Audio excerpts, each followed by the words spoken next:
Good morning. Welcome to the Board of County Commission meeting Tuesday, February 23rd, 2021. The time is 9:04. Sorry, we took a few minutes to get started, but we had people in security. If you'll rise while the colors are being brought in, thank you.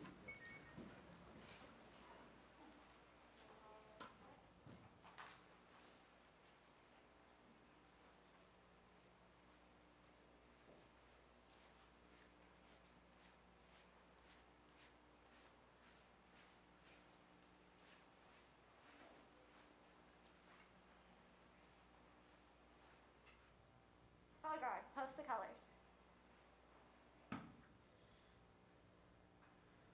Color guard, retreat. And while you're here, if you'll go ahead and do our pledge for us. Please join us for the pledge. Remove all non-religious headgear, please. I pledge allegiance to the flag of the United States of America and to the republic for which it stands, one nation under God, indivisible, with liberty and justice for all. Pastor Ron Smith, if you'll come up and lead us in prayer. Let's bow together. Our Lord and God, we do just pause right now just to humble ourselves before you, thanking you for the day that you've given us and the gift that the opportunities that today holds. Lord God, we pray over these that serve our county so faithfully. The duty that they hold is one of a serious one, and I know they feel the weight of that, Father. So I do just pray that you would just bless them and their families as they serve us, the citizens of Putnam County, so well, so faithfully. Father, I pray over the proceedings today, Father, that everything would be glorifying and honoring to you. I pray that you would be in everything today. Lord God, I pray that you would just give us your peace, your protection, and your provision, knowing that you have a plan not to harm us, but to prosper us. We look forward to the great and glorious things that you have in store for us in the future that you have for Putnam County. Lord God, we love you, we praise you, and it is in the mighty name of Jesus that I pray these things. Amen. Amen. Thank you. Thank you, Scouts, and thank you, Pastor Ron Smith. We appreciate it very much. Commissioners, our first item of business is the item number 2, the approval of the minutes as stated in the agenda. Move approval. We have a proper motion by Commissioner Turner. Second. Proper second by Commissioner Rawls. All in favor signify by saying aye. Aye. The ayes have it. Moving down to 9:05, we have a public hearing on solid waste, pages 46 through 48. Who's going to take that? Mr. Suggs? Sure, Mr. Chairman, be more than happy to take that this morning. This is a ordinance amendment that was brought to the Board of County Commissioners at workshop. And staff was directed to, with the attorney's assistance, to draft amendment to the ordinance that would allow for the county administrator to approve process and E&Os for solid waste moving forward without having to go directly to the Solid Waste Advisory Committee. Okay, this is an ordinance of the Board of County Commissioners of Putnam County, Florida, amending Chapter 34 of the Putnam County Code relating to solid waste collection and establishing an effective date. Commissioners, or is there any conversation to be had on this item? Mr. Chairman? Yes, sir. I'd just like to add that this is going to be a tremendous time saver for the citizens of the county that run into a situation where a certificate of correction is necessary. They don't have to wait a year for it to take place. And the way it's set up, it would have to come from the property appraiser's office as an error or omission, and then it can just go to him to sign off. So I think it's a very prudent thing that we do, and with that, I move that we move approval. Second. Thank you. Do we have any public comment on this item of our agenda? All right, hearing none, we have a proper... Mr. Chairman, we need to read the ordinance by title, and the attorney can do that if you'd like. I thought he did a minute ago. Yeah. Oh, did we? I did. Well, I apologize. That was my attorney giving me bad advice. You know, there's people you do not mess with in this world, and one's the attorney. You can go a that long way sits with that next to you. conversation. Yes, sir, I understand. Yes, but that's been done, so thank you. And seeing no further discussion, all in favor signify by saying aye. Aye. The ayes have it. It passed unanimously. Okay, presentations. Boy Scouts of America, Recognition of Boy Scouts of America Troop 394 Interlaken becoming members of the first inaugural class of female Eagle Scouts. Scouts, would you come up, and Scoutmaster, would you come up and introduce and give us a brief presentation? And Colonel Wells, since you were involved, I'd like to have you up here too. Come on up. Don't be afraid now. This is your government in action. Yeah, the hard part's over. You're here. That's right. Them come. first while we address them, and then we can. Get together. There you go. So, Chairman Harvey, I appreciate the fact that you saw the importance of this and invited these young ladies here. As an Eagle Scout myself at the age of 15, class of 1989, I know what it takes to obtain this honor, the highest rank in scouting. And I see Susan sitting over there. She certainly knows too, as her son Derek is an Eagle Scout. But you know, as a longtime scouter, still involved in scouting, and still a Scoutmaster of Troop 235 here in Palatka, and also the Eagle Chair for all of Putnam and Bradford County. So all Eagle Scouts, any young man, now lady that wants to be an Eagle Scout in Putnam or Bradford County, I began working with closely as they near that rank. So as a lifelong scouter, it certainly took some getting used to for me as these young ladies joined our ranks, but I can tell you that these young ladies of Troop 394 and Interlaken certainly have proven the benefit and proven the value of young ladies in our scouting program. So it takes a long time to get to. On average, only 4% of the people involved in scouting ever obtain the rank of Eagle Scout. This is a record year for Putnam County with Eagle Scouts. We usually average 4 a year. But as you can see, these ladies have all worked very hard, very quickly to make the inaugural national class of Eagle Scouts, and we're proud to have them all representing Putnam County. So I'd welcome Ashley or whoever, if any of y'all want to say anything about your young ladies. But again, congratulations. I've seen them through their Eagle Scout projects, through their oral boards, and through all their final requirements, and it certainly, I certainly appreciate the commission taking time to recognize these young ladies. Thank you, Colonel Wells. Yeah. Good morning. Good morning. My name is Heather Hoffman. I am just one of the parents of these lovely girls. Our Scoutmaster is Ashley Myers down there at the end. I just want to tell you a couple little facts about our troop. We are chartered by the Interlaken Lions Club. We are the only female BSA troop in Putnam County. This troop launched their quest for Eagle in February of 2019. In the first 10 months, the initial troop, which consisted of 10 scouts, partook in 14 campouts, hiked 64 miles, participated in 10 fundraisers, volunteered over 500 hours of community service in our county, earned over 150 merit badges and other numerous scouting recognitions, and gained countless life and leadership skills. Progressing into 2020, the troop added more girls, went on more campouts and hikes, participated in many more community service projects, visited the state capitol and our local state senator and representative, and forged a wider path for scouting opportunities that are now open to all youth. Additionally, they earned over 500 merit badges and built upon lifelong relationships and memories. As the inaugural class of female Eagles, there are 934 girls nationwide, and our little county has 6 of them. So that's a huge percentage of the national number, and we are so proud. So I would like to introduce our girls. Right next to me, let me find the paper. This is Kelly Myers.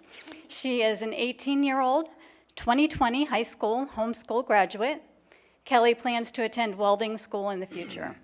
For her Eagle project, Kelly assembled teams and supplies to build bat houses to place at the Interlaken Lions Club. Her bat houses specifically will help to support the bat populations that assist with natural mosquito control and that function as night shift pollinators. Her bat houses were placed to coincide with the future plans for a community garden. Her parents are Ashley and CJ Myers, and her mom, Ashley, is the troop scoutmaster. Kelly is now an adult member of the troop. I'll turn around. Yep. Next, we have Grace Bunch. She's a 17-year-old high school senior at QI Roberts Junior Senior High School in the Cambridge Advanced Studies program. For her project, Grace assembled teams and supplies to place 911 address numbers on mailboxes in her rural community for enhanced day and nighttime visibility for EMS responders to enhance response times and minimize delay time when responding to emergencies. Her parents are Barbara and Paul Bunch. Next is my daughter, Taryn Hoffman Rocha. She's a 17-year-old high school senior at QI Roberts Junior Senior High School in the Cambridge Advanced Studies program. For her Eagle project, she worked with the Alachua Conservation Trust to improve trail maintenance at a designated site in the Serenola Forest Preserve by hosting a work day to remove invasive plants. Her parents are myself and Scott Blessinger, along with Bruce Rocha. Next, we have Eve Waskovich. She's an 18-year-old high school senior at Interlochen High School. For her project, Eve assembled teams and supplies to build benches for her troops charter organization, the Interlochen Lions Club. The benches will provide outdoor seating that will be available to community members. Her parents are Anna Villacorda, and she is now an adult member of the troop.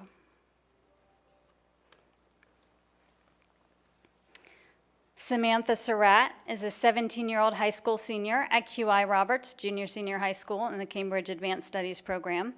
For her project, Samantha designed and assembled supplies and teams to construct 3 raised garden boxes with irrigation systems that were then planted with starter crops. The garden is accessible to the public and will be used for youth education and edible vegetation available to the community. Her mom is Susie Surratt.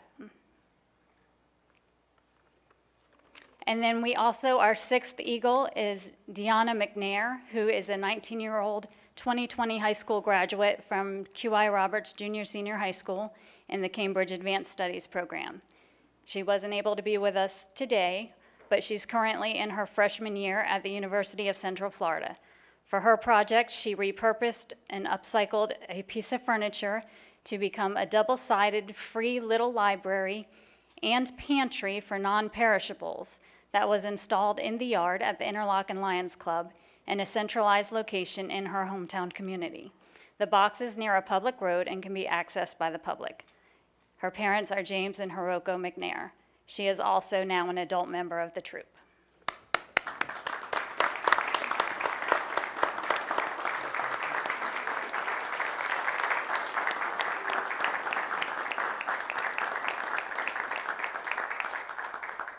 Okay, everybody smile, we got pictures.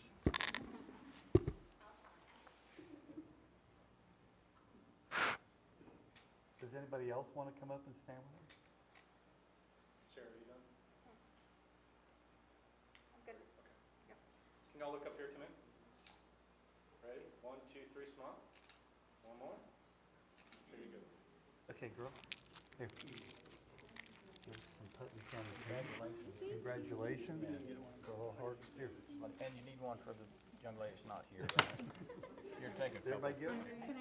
Okay, y'all scoot back in. One more. I mean, Yeah, y'all scoot back in. got plenty of. Is there anybody else, Mr. Suggs, would you like to join? Harvey's paying good. Keep coming, keep coming. Perfect, right there. Okay. Ready? One more time. 1, 2, 3, smile. Got it. Thank you. Okay, wait, sorry. Let's say, Colonel, can we get Colonel Wells in the picture? sure we can. I'm sorry. Did you powder your head this morning?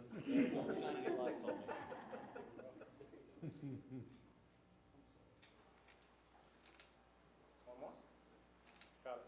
Congratulations, everybody. Thank you very much.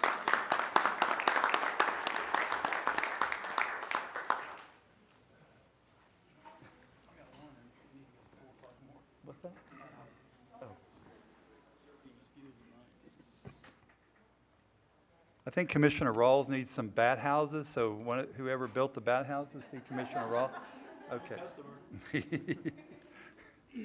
Thank you so much for coming. Send me an email if you would. I would like to get some. Yeah.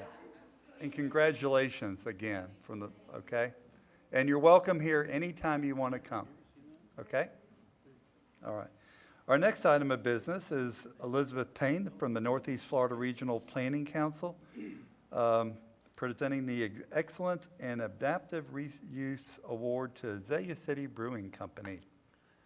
Good morning, Commissioners. Thank you for having me. It's so exciting to be here following up from all the exciting I know, things right? happening in Putnam and all those wonderful young women. I'm very happy. I'm also happy to be here to celebrate an award winner here in Putnam County. Like I said, I'm Beth Payne. I'm the CEO of the Regional Council. And for the last almost 20 years, the Regional Council has been giving out awards in various categories to celebrate the great work that's happening in Northeast Florida. A lot of times we find that our board members in some counties don't know what's going on north or south of them or in other communities. So we find this as a way to share these innovations and these best practices in this great work. So normally we celebrate with an awards luncheon and all sorts of festivities. Certainly the pandemic caused us to cancel those, but we do recognize that more than ever during the pandemic it was important to recognize this. So you have one of your own here in Putnam. So with that, we have the Award of Excellence in Adaptive Reuse and Historic Preservation. This award was given to the Azalea City Brewing Company right here in downtown Palatka.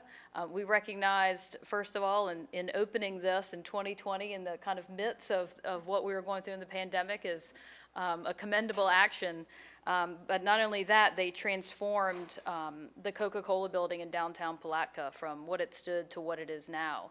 And I think even more so is that they've transformed a space for the community to gather in and to join in and to, it's almost like part of a stop, right, on all the exciting things that are happening in Putnam with your parks and your trails, and your resources are just fantastic. So the board, and certainly I have to mention my board members here, Commissioner Rawls and Commissioner Harvey, who sit on the Regional Council Board, would like to recognize this achievement. And it always it warms our heart to celebrate a local business that's making such a great impact in their community. So with that, I say congratulations on your award.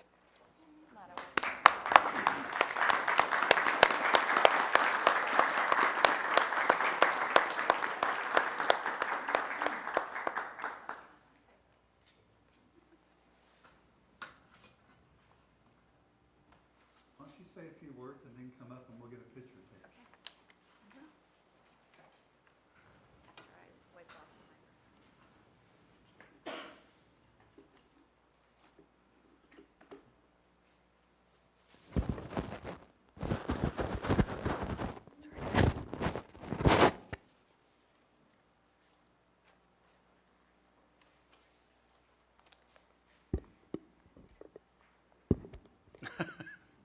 Okay, so thank you. It's indeed an honor. We're really excited when we heard about this. So I want to introduce my partners, Rod Weiss and Eli Miranda, our head brewer. And we've been working on this for over 2 years. So we were really excited when we were able to open up last Thanksgiving. And we've been doing really well.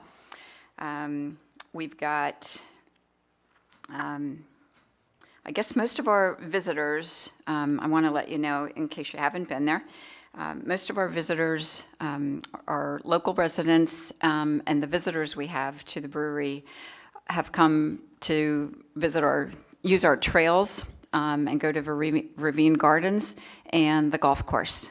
We always ask, where you're from. It's Jacksonville, St. Augustine, Ocala, Gainesville, sometimes the Orlando area. But as we know, we always attract people to our outdoor recreation. And that's what we're trying to promote at the brewery. We've got all the trail maps posted on our wall for paddling and hiking and bicycling. We've got a map of Ravine Gardens, and we've got a big mural of the St. Johns River on our cooler wall. We host the weekly running group, Palatka Running Group. There's a bike ride around town, and starting this week, we're doing yoga classes too. We've got food trucks and live music on Fridays and Saturdays, and we've been the place for numerous birthday parties and showers and wedding receptions. So we're happy about that too, because we wanted to be a community gathering place, and that's working out. We support local charities, such as making donations to the Lee Conley House in December, and next month we're doing the ARC of Putnam County for their fundraiser. We give our spent grain to several different local farmers to feed their cows. So it helps us and it helps them. We've got 7 employees. 6 of them live in Putnam County. There's 3 full-time and us 3 full-time and 4 part-time. As you know, we're planning a event space in Phase 2 that's going to be upstairs in the Koch building, and we're starting design work on that, and hopefully get that open beginning of next year. And then Phase 3 is going to be the restaurant, which will be downstairs in the Koch building. Another honor we received recently, if you know about the Florida Trend magazine, the Florida's Business magazine, and the January issue. This is in the 2021 Economic Outlook for Northeast Florida. We were the only business mentioned for Putnam County. It says Palatka first craft brewery, Azalea City Brewing, opened in December after 2 years of renovation to the town's old Coca-Cola bottling plant built in 1937. It says owner Andrea Conover also has plans to build a restaurant on the site. So that was pretty cool recognition too. What else was I going to say? Oh, yeah, one other thing. We resell BOCC wines. They're a small business based in Interlaken, and just found out there's a coffee roaster in San Mateo that we're going to meet with this week. We're currently using coffee from Firepower Coffee Roasters in Keystone Heights, but we'll see what the coffee tastes like from the San Mateo place. And I think that's all I was going to say. But thanks, everyone, Commissioner Rawls and Commissioner Adamczyk, for coming and becoming members. Mr. Suggs has been there several times, so thank you. Why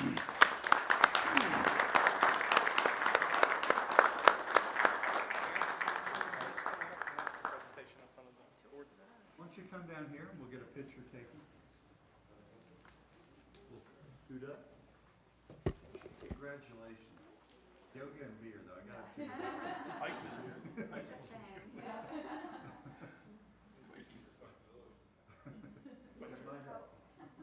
Me first, then.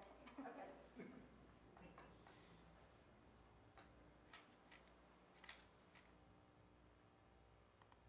If I get the front row, can you just move to the, can you move just a little bit more? Right there, it's perfect. Here we go. Ready? One more. Outstanding, thank you. Congratulations. Thank you very much. So much. Yep, congratulations. Commissioner Ross, you had your light on?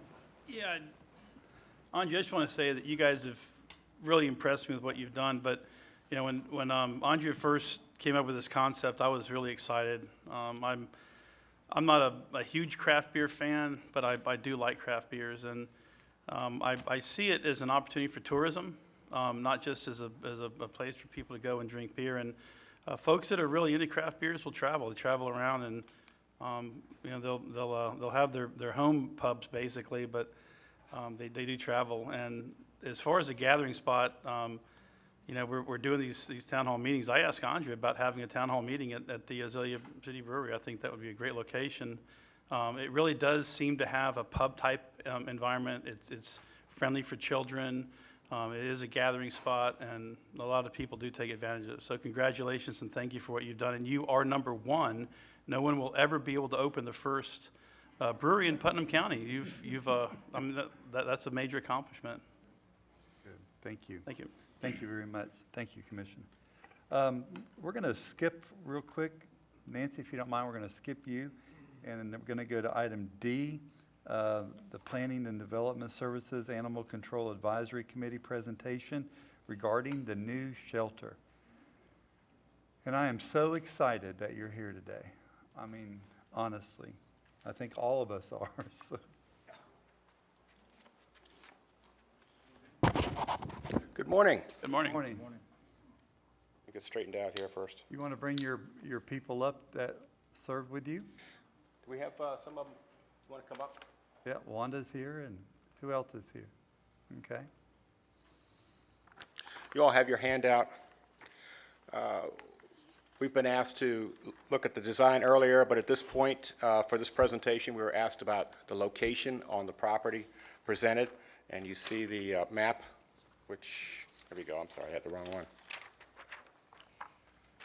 Of the lot there, we did briefly go back and look at the design. I was asking about the possibility of flipping the design so that the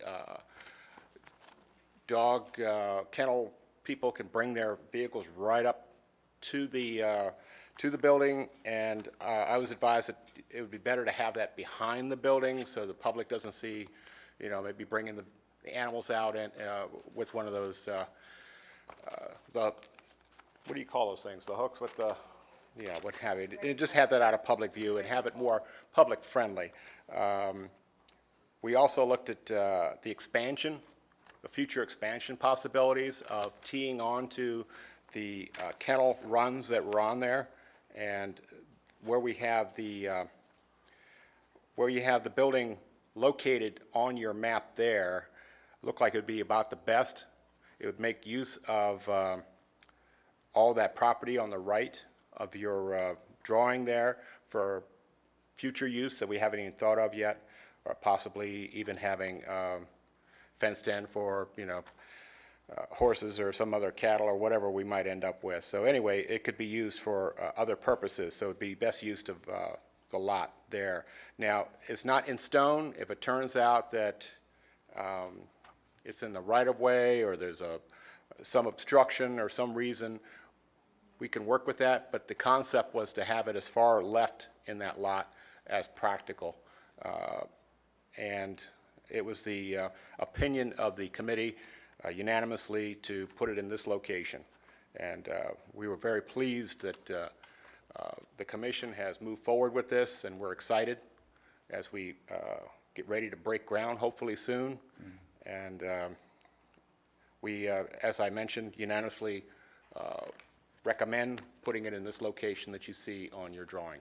Thank you. Thank you for your hard work on that, and I know your chairman before you did a lot of work, and your committee has done a lot of work over the years, and I know, Wanda, you've bent my ear many a time about this building, and it looks like it's going to happen very, very soon now, so that's a good thing. Commissioner Rawls, you have your light on. So right now, we're waiting on the soil borings to come back so we can take a look at the soil conditions before this is etched in stone. At that point, that's when we'll finish the final design process for the footers and the buildings. But this is moving forward. We're not going to drag our feet, I promise you that. And really, I can't express how excited I am, because just to move this off of the table and into something into production will be a great thing. So I'm really pleased as well. It is also the opinion of the committee that if, let's say, the soil sample says, you know, let's move it to the opposite end of the lot, for example, and you need to have the committee approve that or look at or recommend that possibility, let us know. We'll have a special meeting. I don't want to wait until our, you know, every other month meeting to look at that. We can have a quick meeting and get this thing moving as quickly as we possibly can. Commissioner Pickens? Yeah, I just want to add to what Commissioner Rawls said, and I want to thank him personally. I know all commissioners. I want to thank him for his hard work, and Brett, your leadership on that board, and the previous chairman of the work that y'all have put in, and also our animal control staff that were involved in the design of this building. And we'll all agree up here as commissioners, we need to get this building started and built, because we sure need one. So I just want to thank everybody for their efforts. And the commissioner, I'm excited that we're this far, and hopefully we can push this thing forward and get it started. Thank you, Commissioner Pickens. Commissioner Turner? Yes, Brett, I'd like to join them in giving thanks to the committee for what the work they do, but the recommendation you brought before us today to put it on the left end of the lot, or I think it'd be the west end of the lot perhaps. If it turns out when we get the soil borings done that the soil is not good down on that end, and we need to move it closer towards Highway 19, or 17. Did I hear you to say you wanted that to come back before you for approval, or is this just your first choice, but you'd be okay if we had to move it because of soil conditions? That's exactly correct. This would be our first choice, and as I mentioned, if it has to be moved because of whatever reason, we're good with that. But it seems like it would be best use, according to the committee, for the property as a whole, if we put it on the left side there, and I totally agree. I was just making sure that you didn't want it to come back to you if we had to move it because of soil conditions. no, it doesn't have to, but for whatever reason you do need us to come back, let us know. We'll have a quick meeting. We'll call a meeting, and we'll move forward as quickly as we can. Thank you. Mr. Adams, that. Thank you. Yeah, thank you to you and your committee, and as well as the prior chairman of your committee, for getting this finalized. I'm looking very much forward to having breaking ground for this particular project. It's something that I've been watching and wanting since I moved here about 5 years ago, and excited to see it come to its fruition.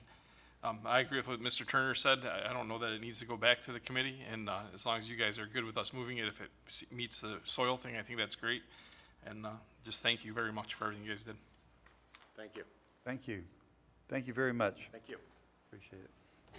Okay, item C, Dr. Nancy Russo, SMA Health.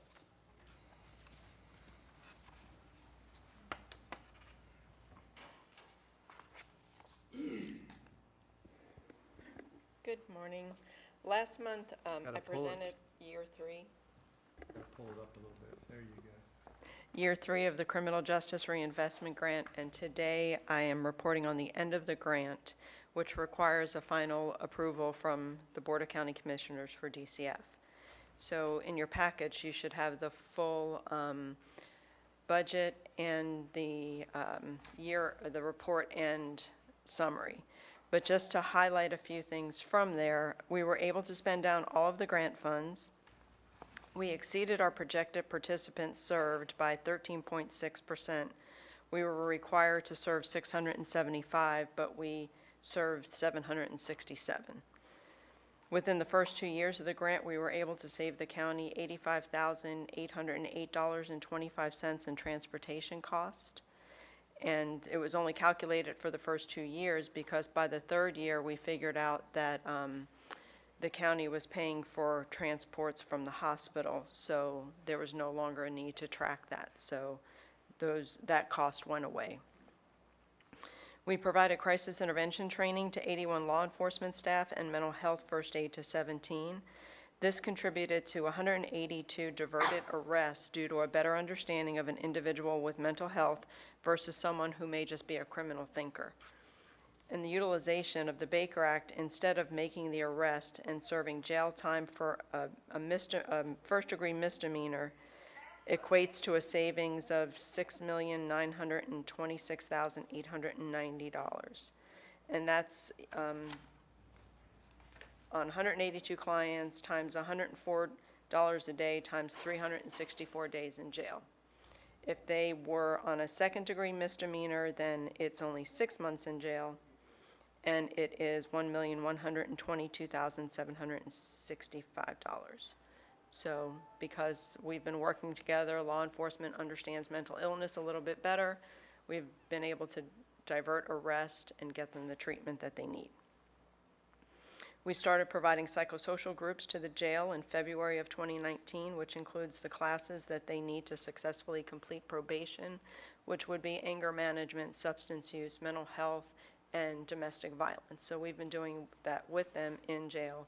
So once they're released, hopefully all of their probation sanctions will be completed. Our partners throughout the grant have been the Board of County Commissioners, Flagler Hospital, Meridian Behavioral Health, Putnam County Sheriff's Office, the Palatka Police Department, Crescent City Police Department, Willaca Police Department, Interlochen Police Department, the Veterans Administration Office in Putnam County, and of course the Putnam County Jail. The University of South Florida provided technical assistance throughout the grant, which allowed us to hold a sequential intercept mapping for the county where gaps in services for the criminal justice system were identified. This allowed us to develop the Putnam County Behavioral Health Consortium, which is a group of community partners, our managing entity, and DCF to work on developing programs to close these gaps.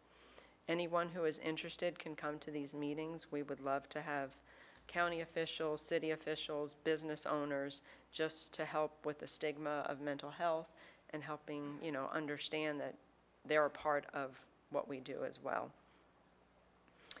And then finally, our barriers that we saw over the past 3 years were our staffing. Throughout the life of the grant, we were never fully staffed, so we had to utilize overtime and staff from other programs to ensure that we could provide those services. Sometimes we had issues engaging clients because incorrect information was given to the receiving facility, so they gave us incorrect information, so when we tried to follow up with the client, they weren't there. But I think Colonel Wells, we came up with a plan, just COVID hit, so we haven't followed through with it, to partner out and go out together. And we're also now receiving the Baker Act investigation reports, which have a lot more of an information on them. Assisting clients in finding housing, including permanent supportive housing. That's one of our projected goals for the Behavioral Health Consortium as well. And we tried to look at bringing Ability Housing out here to do a presentation. It just happened to be on a day when nobody from the county or the city were available. So I would welcome to hear a date that you guys might want that to come back out, and I can make it happen so you can understand how housing and treatment partner together to treat our most significant population. And then, of course, assisting clients in employability skills and transportation. So those were our highlights and our barriers, and we are looking forward to another 3 years. Start picking up those youngins soon and transporting them and providing the services to them as well. Any questions? Thank you, Nancy. We appreciate it. Commissioner Rawls? So, Ms. Russo and I were having a conversation with Ed Gillibrand. I guess he's left before we came in. No, he's not. He's The over. other side. Oh, He's over sitting by the boss. changed up on me. Anyhow, we're at our last town hall meeting, I'm getting feedback in my mic. There was a lot of conversation about, and what we talked about substance abuse and mental health treatment in Putnam County, and the lack of resources in Putnam County. And I think at some point, and I know we're going to be talking about this with our agenda going forward, I think this really should be earmarked as something that needs to be pushed to the front, to have a lot of conversation on. In talking with Judge Boatwright and Judge McGillen, part of the solution is trying to help remove the stigma of folks that are addicted or in recovery, or folks that are having mental health issues, and being able to let our guard down long enough to get them employed, and that's part of the path to success for them in their treatment, is being able to have meaningful employment and stable housing. So I think as a commission, we could take the leadership position in that, and we should earmark some funds to make available to groups. At our last Public Safety Coordinating Council meeting, we did not have a quorum, but we did have a discussion while we were together about the possibility of talking to private groups and look at their successes and what they're doing, and then also encouraging more of that in the community. Because if we don't get buy-in from our business owners and our community leaders, we're not really going to make any headway with getting the problem solved, which is getting our folks off of whatever they're on, or getting them the help they need if they have suffering from mental illness, and then back to work. And not, because we're already paying. Right. We're just going to be reallocating money, basically. So thank you for what you do.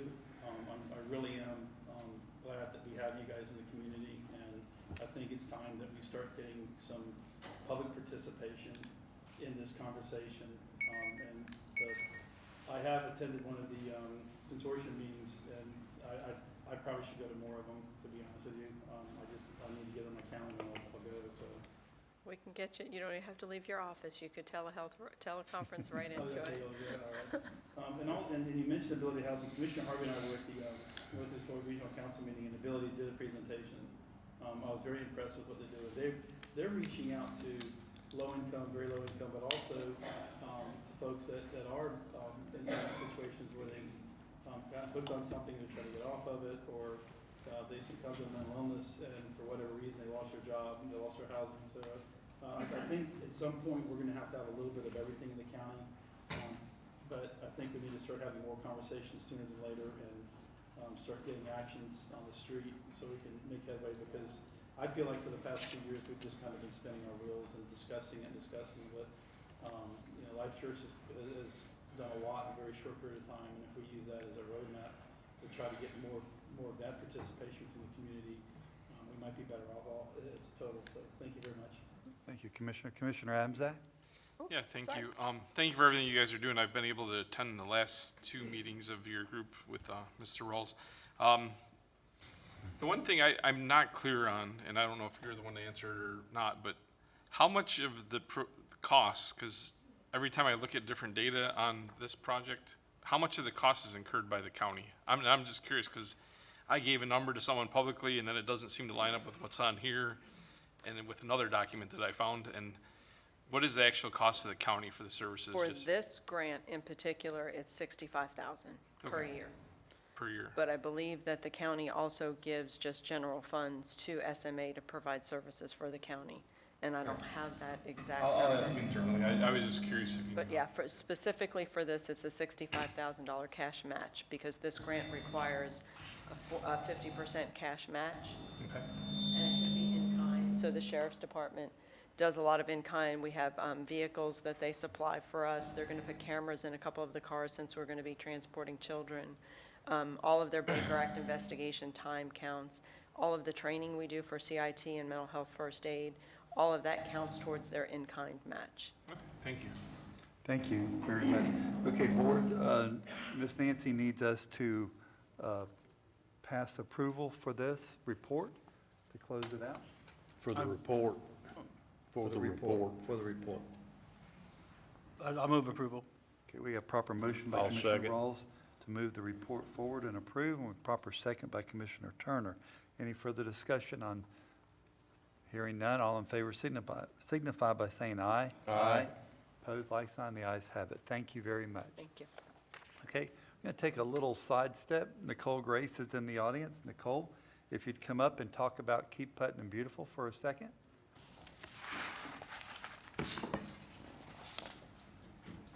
And you know, when Nicole comes up, she's going to be asking you for something. I'm sure of that, so. This is an addition. Yes, sir. Yes, it's an addition.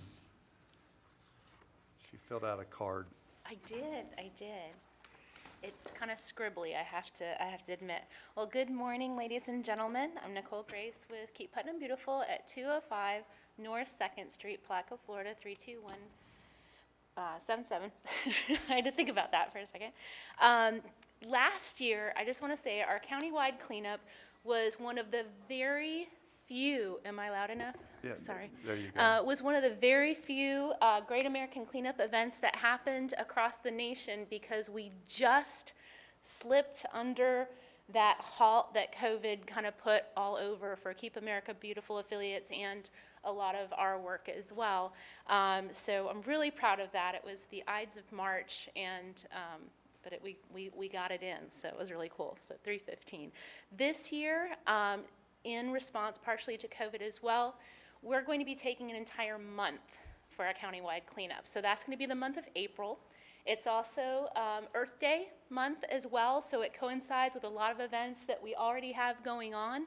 And we do have some really exciting partners who have already kind of taken some dates. So I can't say who it is yet, though, because I have a meeting after Noon Rotary to talk about it. But it's coming up great, and I'm getting our graphics ready, and I just wanted to make sure to present it here too and see if anybody had any feedback, which was like, no, the entire month we're doing blah, blah, blah. So that's what I'm presenting here So they too. can, our citizens can get in touch with you? They and- absolutely. And form little community cleanups in their area? Yes, 'Cause- we would like one in Interlochen. We'll have it. Okay. You know that. I'm not going to say no. I know. But if anybody, I get stopped at Publix a lot. I'm going to be down on Saturday at the Little Blue House in Crescent City. So if anybody needs supplies or wants to come and talk to me there, we're going to be there from 10 o'clock, and I stay till 11, but once people get started, they don't want to stop. So it'll probably be longer than an hour. That's But this weekend? that is on Saturday. I've already been told that I'm going to be under the whip of Susan in some area because she has some things to discuss with me about the garden. So I'm very excited to meet with her. But Pat and Paula down there at the Women's Club are partnering with us to have a cleanup down there. So our email address is keepputnambeautiful@gmail.com, and my telephone number is 386-325-9598. And Commissioners, anything we can do to help Nicole for the month of April to keep Putnam beautiful, we'll be glad to do it. You got it. Thank you very much. Thank you, Nicole. And now, item E, Administrative Julianne on countywide project updates. Good morning, Commissioners. Good morning. I'm here with the February updates, and just to remind you all, this is not a comprehensive list of every project or initiative underway by county departments. It's a snapshot of the most pertinent ones that are of most concern to our citizens, our administration, and/or the commission. With that, we have the Animal Control Facility update. The advisory chair was just here to present you with their site location preference for the new facility. The Department of Health interior building renovation is ongoing. The notice to proceed was issued in December of 2020, and construction is expected to be completed by May of 2021. The Melrose Library. Could you get a little closer to the microphone? Some old ears is having trouble hearing you. You can't hear me? That's bad. Okay, Thank you. do my best. Well, our sound is a little messed up today. Is that better? Yeah, thank you. The Melrose Library has the expansion renovation project going on. A notice to proceed was issued on February 4th. Construction has began, and the project is estimated to be completed in late summer of 2021. The Georgetown Parks and Recreations continues to work with. The pavilion, playground, and picnic tables are installed and being utilized. We are still exploring options of the boat ramp location. We have Public Works helping us do some mowing, and we have completed the wetlands delineation with Mr. Bernstein and Mr. Gerardin. The Flora Home Park Historic Building Project is ongoing. The Flora Home Historic Association volunteers continue to work under the direction of the building contractor, Mike Conroy. They are continuously fundraising, and the project is currently waiting for final engineer drawings to obtain the necessary permits. The comprehensive plan update. The Planning Commission heard the comprehensive plan at its January 27th meeting, and they voted unanimously to send it to the board. The BOCC has scheduled a workshop and to discuss the plan on March 2nd. The meeting starts at 9 a.m. Citizen Serve online permitting. The contract for services was executed. We are still in the implementation phase. Internal and external teams meet weekly to review and complete the implementation of modules.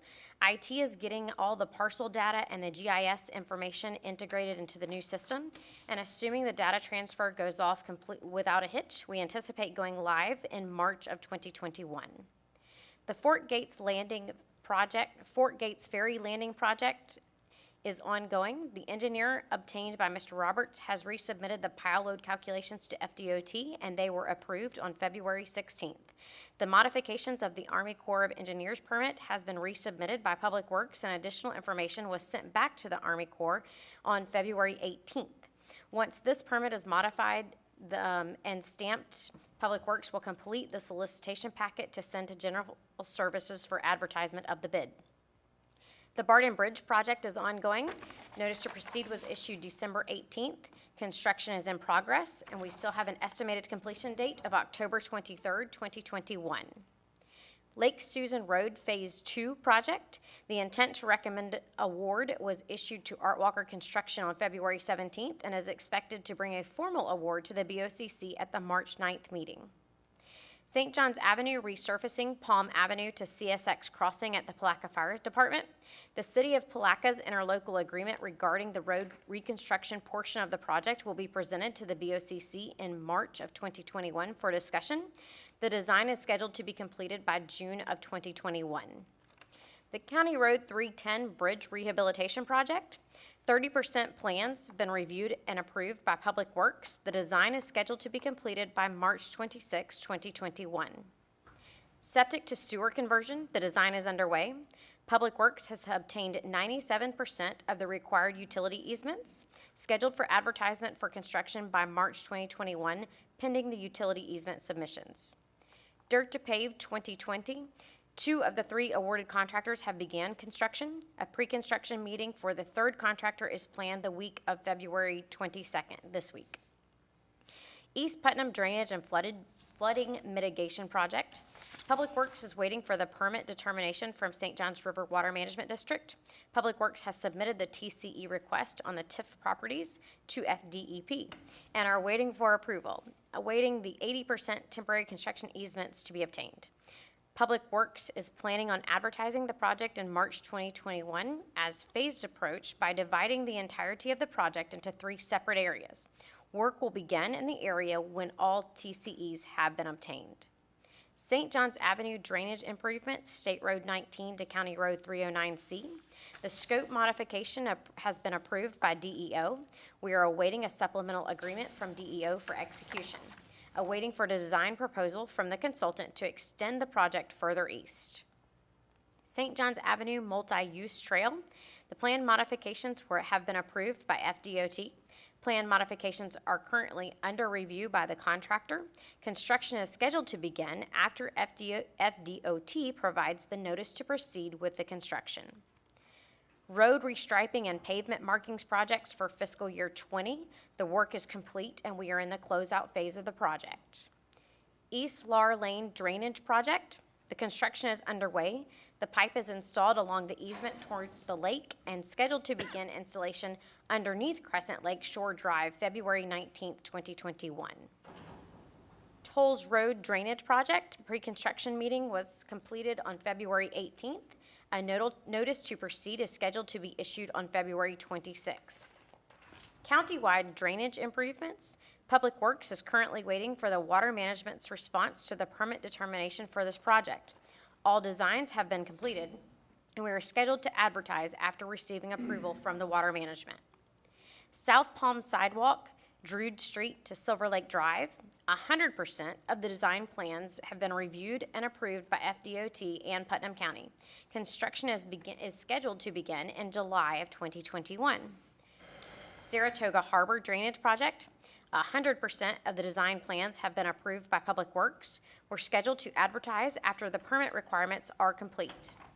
James A. Long Elementary and Jenkins Middle Safe School Routes. Notice to proceed was issued to the designer on November 5th. 90% submittal scheduled for FDOT and Putnam County review in May of 2021. 100% submittal scheduled for FDOT and Putnam County review by September of 2021. Fiscal year 21 road resurfacing projects. The pre-bid meeting was held yesterday. Bids are due on March 12th, and staff anticipates sending a formal award to the board for April 13th. The project is expected to be completed by or before October 15th, 2021.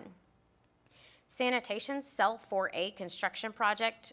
The notice to proceed was issued on February 18th. Construction is estimated to take 6 months. Thank you. That concludes my report. Thank you, Ms. Young. Mr. Turner? Yes, thank you. Do we have an idea, and Mr. Troxel can help here, do we have an idea yet on when we're gonna actually stick a damn shovel in the ground in East Palaca? This has been going on for 2 years, and I know that it's frustrating because the government takes so long, but if we don't have a shovel in the ground by April 1st, we're probably not gonna get that 3rd appropriation that we're asking for.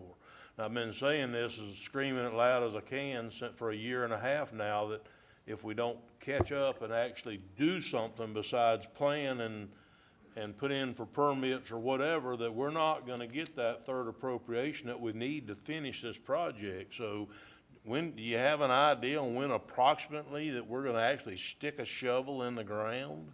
Probably, it'll be in April, May-ish timeframe because we go out for bid in March. That's our intent right now. That's why we broke it into 3 phases, because we were waiting for all all the phases to get done with the TCEs, then it would be I even understand, longer. but by doing that, Mike, it may be that we've jeopardized our third phase funding because we waited and included third phase that we haven't been funded for in the engineering and design for the first two phases. So, you know, all I'm trying to say here, I'm not trying to be critical, I'm just trying to say, please, if there's anything we can do to speed this up, we're jeopardizing our shot at a third phase funding.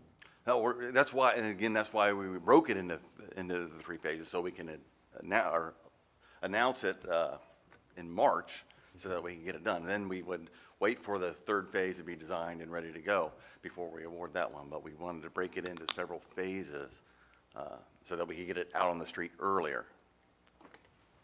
Okay, well, like I said, the quicker the better. It's very imperative that we stick a shovel in the ground before the funding is done at the state legislative level. We're just not gonna get it. Thank you, Commissioner Turner. Commissioner Rawls. Mike, if you could elaborate a little bit, were you originally looking to do this as one big project, and then you've recently decided to break it up in three phases? Because we received part of the money 2 years ago, and then part of it last year. Has there been nothing done? Because when I first got elected, we were discussing this and looking at defining the scope of work for the entire drainage project. So what's your question? I'm trying to figure out why we can't stick a shovel in the ground at this point. If it's phased construction, why you can't go ahead and put phase one on the street immediately, and then That's what we're doing in a couple days. I mean, it's only a couple weeks that we'll be putting it out on the street in March. all right, and there's no way to have anything wrapped up and started by April 1st? Depends on what the bids come in at and some other stuff, but yeah. We'll do our best to get it out there, but that's why we did it that way. After meeting with the board on several occasions, we broke it into three phases.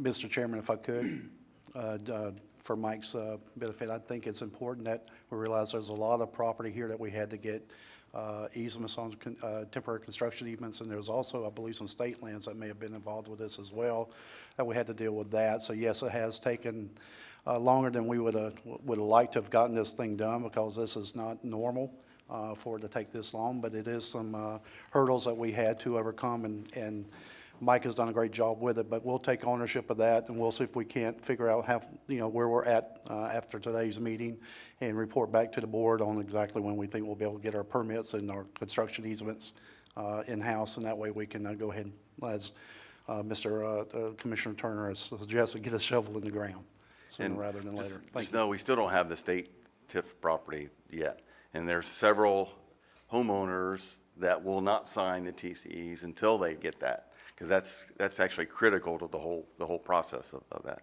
And we can still do work in there, but it's really not going to help anything until we get the state piece to do that. So, Mr. Adams, that? I thought we had gotten the state okay that they were gonna sign the TIF agreements with us where we could go in there and clean that up. So you're saying we've got the approval, we just don't have them signed yet? It's not signed yet, We don't no. even have the approvals? it had to go in front of their board. We've been talking with them, and they're going to sign it. From what I understand, they're going to sign it, but we just don't have the paperwork yet. Again, I'm not trying to be critical, because I realize you haven't been here when all this started, and that it was kind of dumped on top of you to kind of take it forward. But I still, looking back before you ever got here, I had requested that we do a phase one, use the phase one money, do what we could do, and then move into a phase two, use phase two money. And yes, I'm frustrated, because it's been 2.5 years since that money first showed up around here, and we haven't spent a nickel of it. What do? And I'm not being critical of you, because it was before you ever got here. I'm just telling you that it's gonna jeopardize our next phase funding if we don't get a shovel in the ground. Understood. Mr. Adams, that? Are you? Not on this subject, but just on the Fort Gates Ferry thing, I did take a ride again, and I think my Nissan Sentra is a good guide for whether we can get through the state roads. The one road that is in Putnam County that cuts over 29. is pretty bad. I was able to traverse it, but if you go down to, if you make the loop back and you go down to, what's it, Silver Springs? What's Oh, 40, 47 and 29. Yeah, down where the Bass Capital Restaurant is there. Right.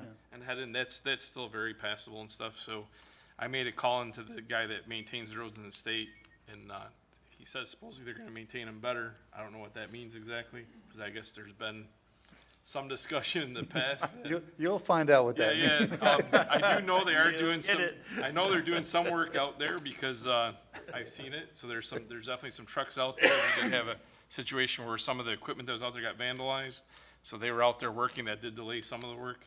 But the good news is I can still get through there with Nissan Sentra, just a little more bumpy after those rains, but I thought I would check it out after the rains just to see, so I'll keep checking that out as we progress, and I look forward to it moving forward. Thank you. Mr. Pickens? Yeah, if you could keep us updated on that since you're on that side, but there's been a lot of, that's been a tough conversation with the forestry Thank you, over Mr. there. Charles. What we asked for and what we're trying to do is get them to bring them up to, a certain level so then we can take them over and maintain them so we do have access to that side of the ferry landing. So hopefully your conversation spurred something that they'll get out and do what they say they're gonna do. But yeah, please keep us posted. Yeah, it sounds like they got some money from somewhere, so that's why they're doing a little bit more work. It's a challenge. Congressman Yoho got Challenge. some extra money.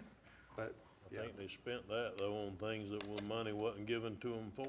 well, I had to contact Congresswoman McCamick this week about a constituent in your area, and she's like, oh, it raised its ugly head again out there, didn't it? And I said, yep, it really has. So, Mr. Suggs, you had a comment you wanted to make?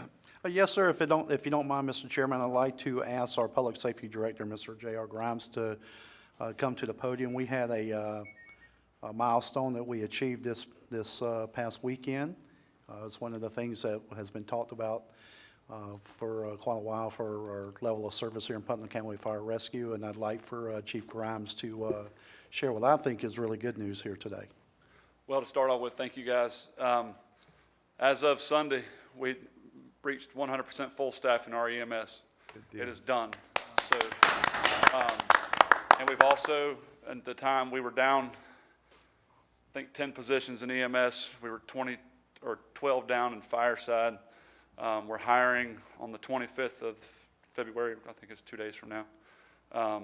We'll have all but 2 positions filled in fire, and that includes our SAFER grant. So we've started our 24-hour fire protection in East Palatka. We have intentions, I think it's the 1st of March, moving some to the west end of the county.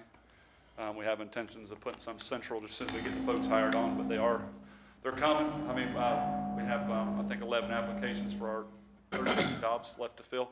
So hopefully we can maybe get 1 or 2 more applications in by Friday, and we'll get them folks tested on as well. But just a milestone we hit that we got finished. The wound has been healed as far as, the massive amount of overtime in EMS that we had incurred even from us as officer onto the employee.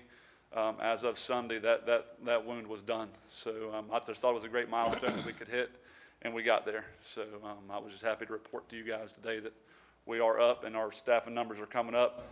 And I'd also like to point out, we haven't lost a member in almost 4 months.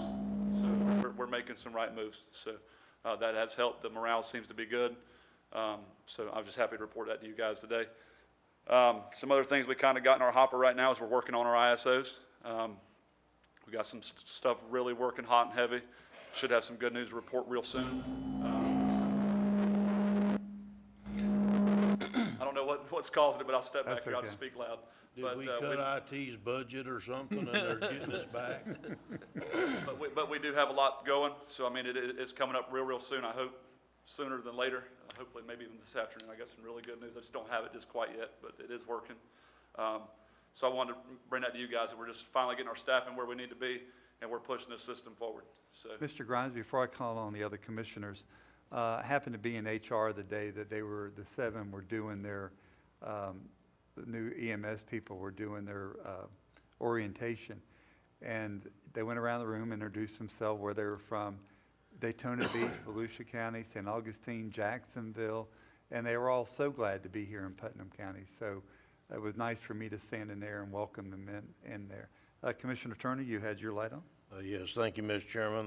Director Grimes, before we lose you, could you go over the conversation that we were having yesterday about the report from the 2003 committee, or the report from 2003 and this year's fire committee recommendation that the total fire service for Putnam County come under one umbrella, and the direction that you've been taking that at the present time, and I understand that you need direction from us to be able to continue moving forward in that direction that was from both the committee and the report. Yes, sir. And what you need from us to help you get there. What we've noticed is ISO schedule is a steady moving, changing document. And one thing that's happening is our folks, I mean, and I'm not saying one bad word against any of our services. However, it's really hard underneath our current situation to meet the ISO guidelines. So for no other purpose than ISO, Putnam County as a whole is not a recognized ISO fire department. They are with the state of Florida, but they're not as ISO. So our department does not benefit the city of Palatka. It does not benefit Francis. It does not benefit anything. It's going to be really hard because now you are required to put 5 people from the home fire department, whether that be the town of Interlachen, the city of Crescent City, Georgetown, Florhome, Georges Lake. They all have to produce 5 from their home department, which is going to be really difficult. So a direction I could see that could happen is if we formed a single Putnam County Fire Rescue, that they all come up underneath us. And it's not a turf war. I'm not asking to take over a volunteer fire department anywhere in this county. But it gives us the ability, if they're all Putnam County firefighters, if, like I explained to Commissioner Turner, if I'm a firefighter and the 5 of us are all together having lunch and there's a fire in Crescent City from everywhere else, we have the ability to use the roster to say, hey, Putnam County showed up and here's who we brought. So it makes those numbers count. It doesn't matter jurisdictional boundary lines. It brings the boundary lines all as one and forming one. So whenever the city does their ISO, they can probably get an ISO Class 1 because they can now count our folks we're sending either on ambulances, supervisor units, or career folks. They just don't count towards their total number. So this is a way for us to get a total number count together for our folks. So we just need your direction. If you want me to pursue it, I've talked to multiple of the fire chiefs out there. I've finally got the first document that's signed by all 18 of them of our operational procedures. I got the last signature last week and went out to Georges Lake and got our last final signature on that document. I have not met one that has an issue with it. I think they understand that we have to work together as this is a team. I'm just trying to put the team together, and we can all live in harmony and make this thing work. Before I lose you, before I lose the floor, do you need a motion? Do you need a consensus? What would make you feel good? Because I'm very excited that this is going to move forward. I think a consensus from you guys. I do not want to lose momentum.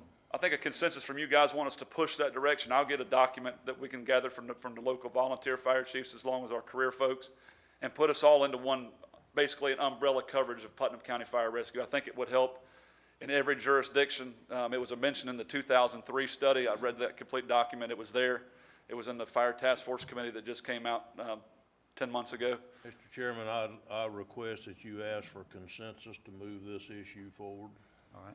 And under Section 125 of Florida statute, that is our job to do, is to provide fire service for the citizens of Putnam County.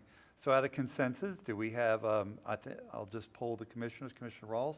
Oh, before we do consensus, I think we should have some conversation about what we're giving consensus to. But I think you're telling no about the flood when you're talking to me about this, because I've been screaming this since before I got elected. Commissioner Rawls, but if you're going to, the conversation, really, Mr. Adams, that was first. Oh, I'm sorry. I'm just asking for consensus.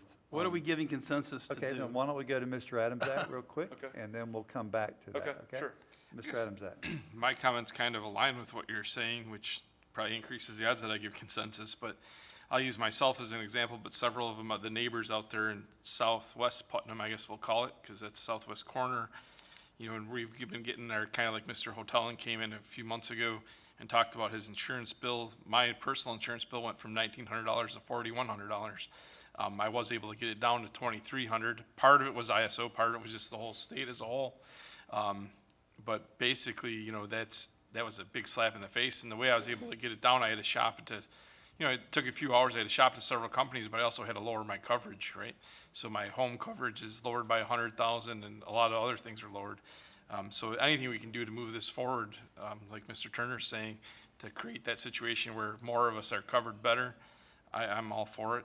The one question I have in regards to getting full staffed, and it may be more to Mr. Suggs, is how does that, prior to my being here, we mandated double time for overtime.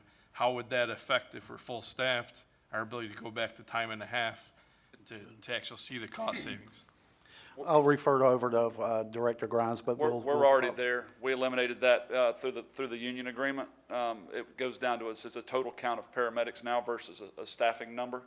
I think that, I can't remember, I'd have to count it in my head. It's basically to fill one paramedic a day on every truck. If we ever got below that, then it would come back into effect. But we haven't had double overtime since, was it the signing of the union agreement? I believe that's Pretty correct. close. I think that was back in, can't remember, November. Awesome. So yeah, we've eliminated the double overtime. That has gone away. Good, and that may be something that we want to, once we do savings like that we just announce, because I wasn't aware of that. Okay. Commissioner Rawls, you have the floor. So back to where I was going, I'm 100% in agreement that we should be Putnam County Fire Rescue, not Putnam County Fire, not Putnam County Rescue. Putnam County Fire Rescue is one. I agree. I'm also in agreement that everybody should be on a 53-hour work week under the Garcia ruling. You know, giving consensus to something broadly, I personally have a problem with paying our paramedics and EMTs on the rescue side on a straight 40-hour work week. I think we should be pushing really hard to make a commitment that we'll have dual certification, that we will also have a volunteer component, and that we bring the volunteers along for the ride, that they're able to be part of the service, but also train with our folks. Absolutely. Work side by side, you know, and I'm not shocked. I'm just shocked that it's taken this long, because I was at a meeting a year ago at Station 5 when all but one station was represented by the chiefs, and they all said then they would sign the agreement and they were willing to go under one umbrella. So the East Palatka Fire Rescue is no longer East Palatka Fire Rescue. Correct. It never was. We should be one united fire service in this community, working for the good of all, because if Satsuma station is manned and you have a fire in Floorholm, like you did at Georgia Pacific that day, they should be able to react as one group, not as a bunch of fractured small fire stations. So I'm in total agreement, but I think the conversation goes a lot farther than just saying we're going to wear the same patch and have the same name. I think if what we're giving consensus is just to say we're one group, that's just a very small part of the conversation. We need to be having a lot more conversations regarding getting everybody to dual certification. There was an article on Facebook yesterday you guys put out about the young lady that just got her paramedic license. She's been there for 10 years. She's working at Station 6. We need more of that. Sure. You know, and those ambulances need to have bunker gear in them to help with the ISO as well. I couldn't agree more, and we have shifted our dual certified folks to a 53-hour week. That's done. We also have intentions of sending our folks that are currently working underneath single certification to fire school. That is, we're working on that. Matter of fact, we talked about that yesterday again, is pushing these folks through. We just got 5 of our folks that were in here as a single cert through fire, 1 in-house.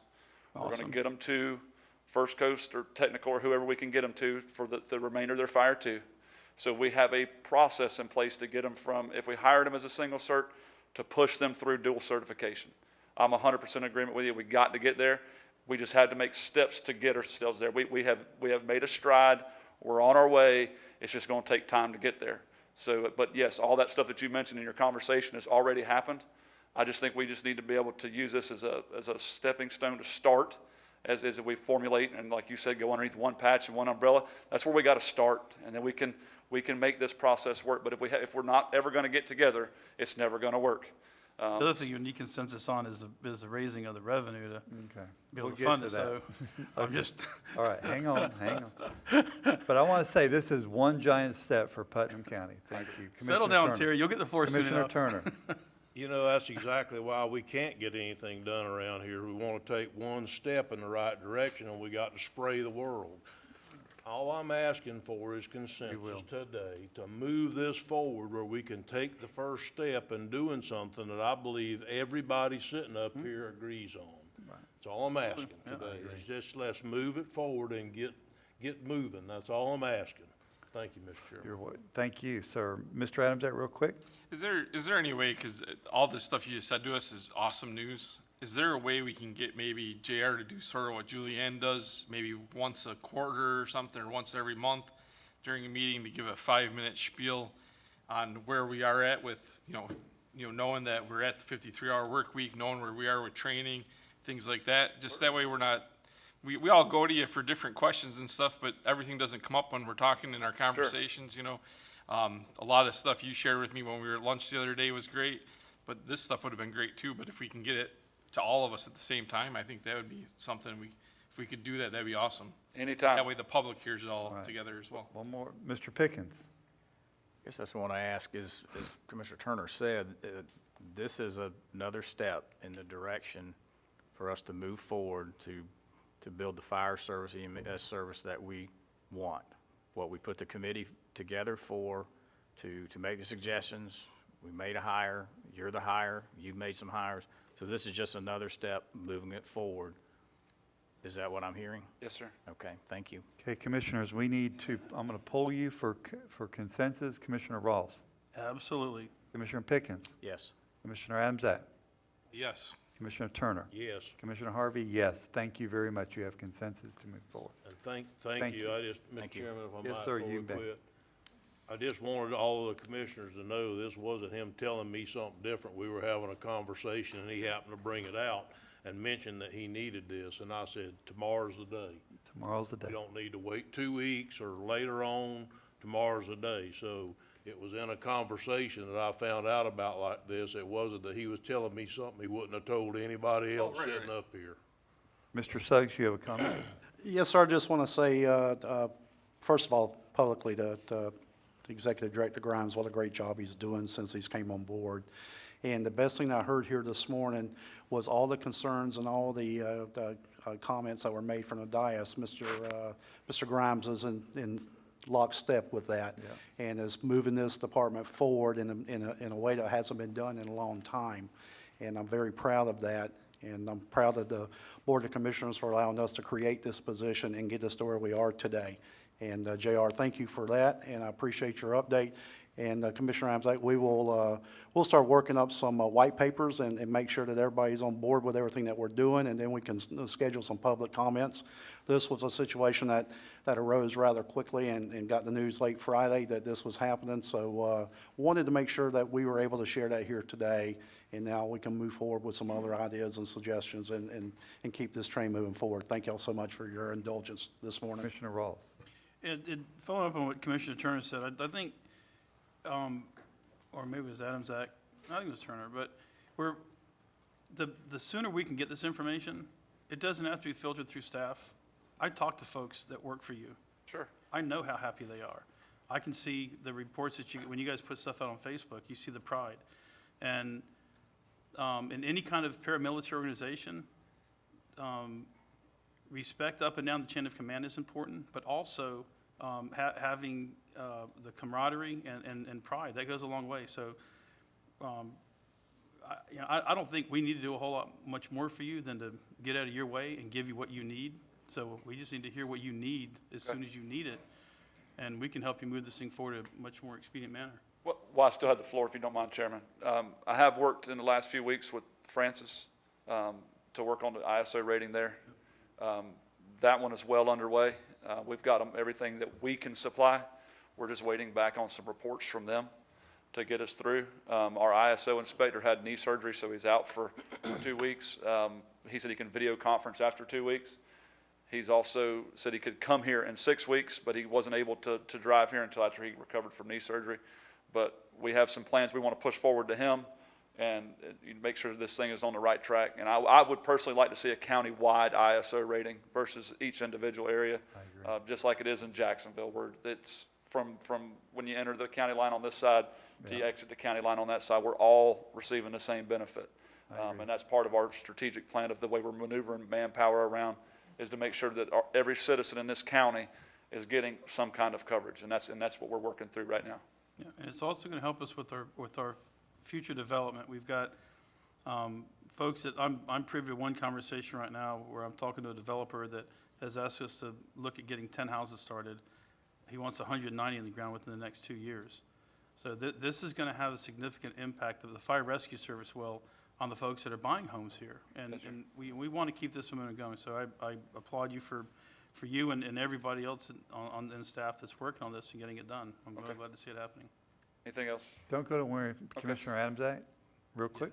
I just, I was gonna say something about this at Commissioner comments at the end of this meeting, but I do wanna say, I had an opportunity to speak at an event last Thursday with about 40 people there, and, you know, one of the things I touted about the county right now is, you know, we've made some really good hires, so I appreciate that Mr. Suggs has been able to find some talent with Mr. Troxel, Mr. Troiano, with JR, and, I wasn't I wasn't on this board when you had the prior people, so I guess I came at a really opportune time, but I really see things moving not just in a good direction throughout the county, and the timing couldn't have been better for me, but I do appreciate the hires that you've made in the last year and some of the work that's been done, so I'm really excited to see what you're doing, JR. I want to give you, just like Mr. Rawls and Turner said, let's take the handcuffs off some of you guys, and let's get some work done, and I think you're doing that, so thank you. Thank you. Mr. Turner?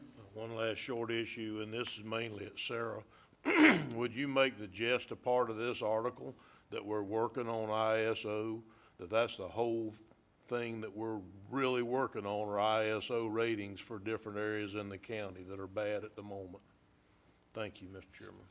And before you go, I'm going to make one last comment. It's not just, when you talk about ISO, you also talk about affordability and availability. We know we have a community out here in Putnam County that lives in mobile homes. And ISO, some fire chiefs will say, well, that doesn't apply to mobile homes. But availability does. And if you have a lower ISO, more companies want to come in and do business that way. So thank you for all your hard work. You've heard from the commissioners. You have a consensus. Handcuffs are off. Go do your job. We enjoy you. Commissioners, we're going to take a 3-minute recess. Maybe by then they can fix the microphone.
We're going to go ahead and bring our board meeting back to order, and we appreciate the opportunity. I think we got the microphone fixed for now. Well, yeah, but once they fixed it down there, so they were underneath there working on it.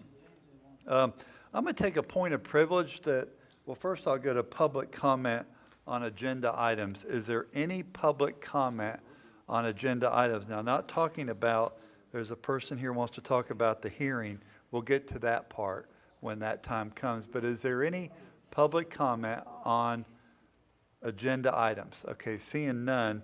There is a public comment, and this lady has worked all night and would love to come and speak to us about it and not stay here all day. So please, Ms. Purifoy, come up here and tell us what the problem is and see if we can't help you. And we do ask that you keep it down to 3 minutes. I will, but it might take, but I'm gonna try to. I just want to get my point across.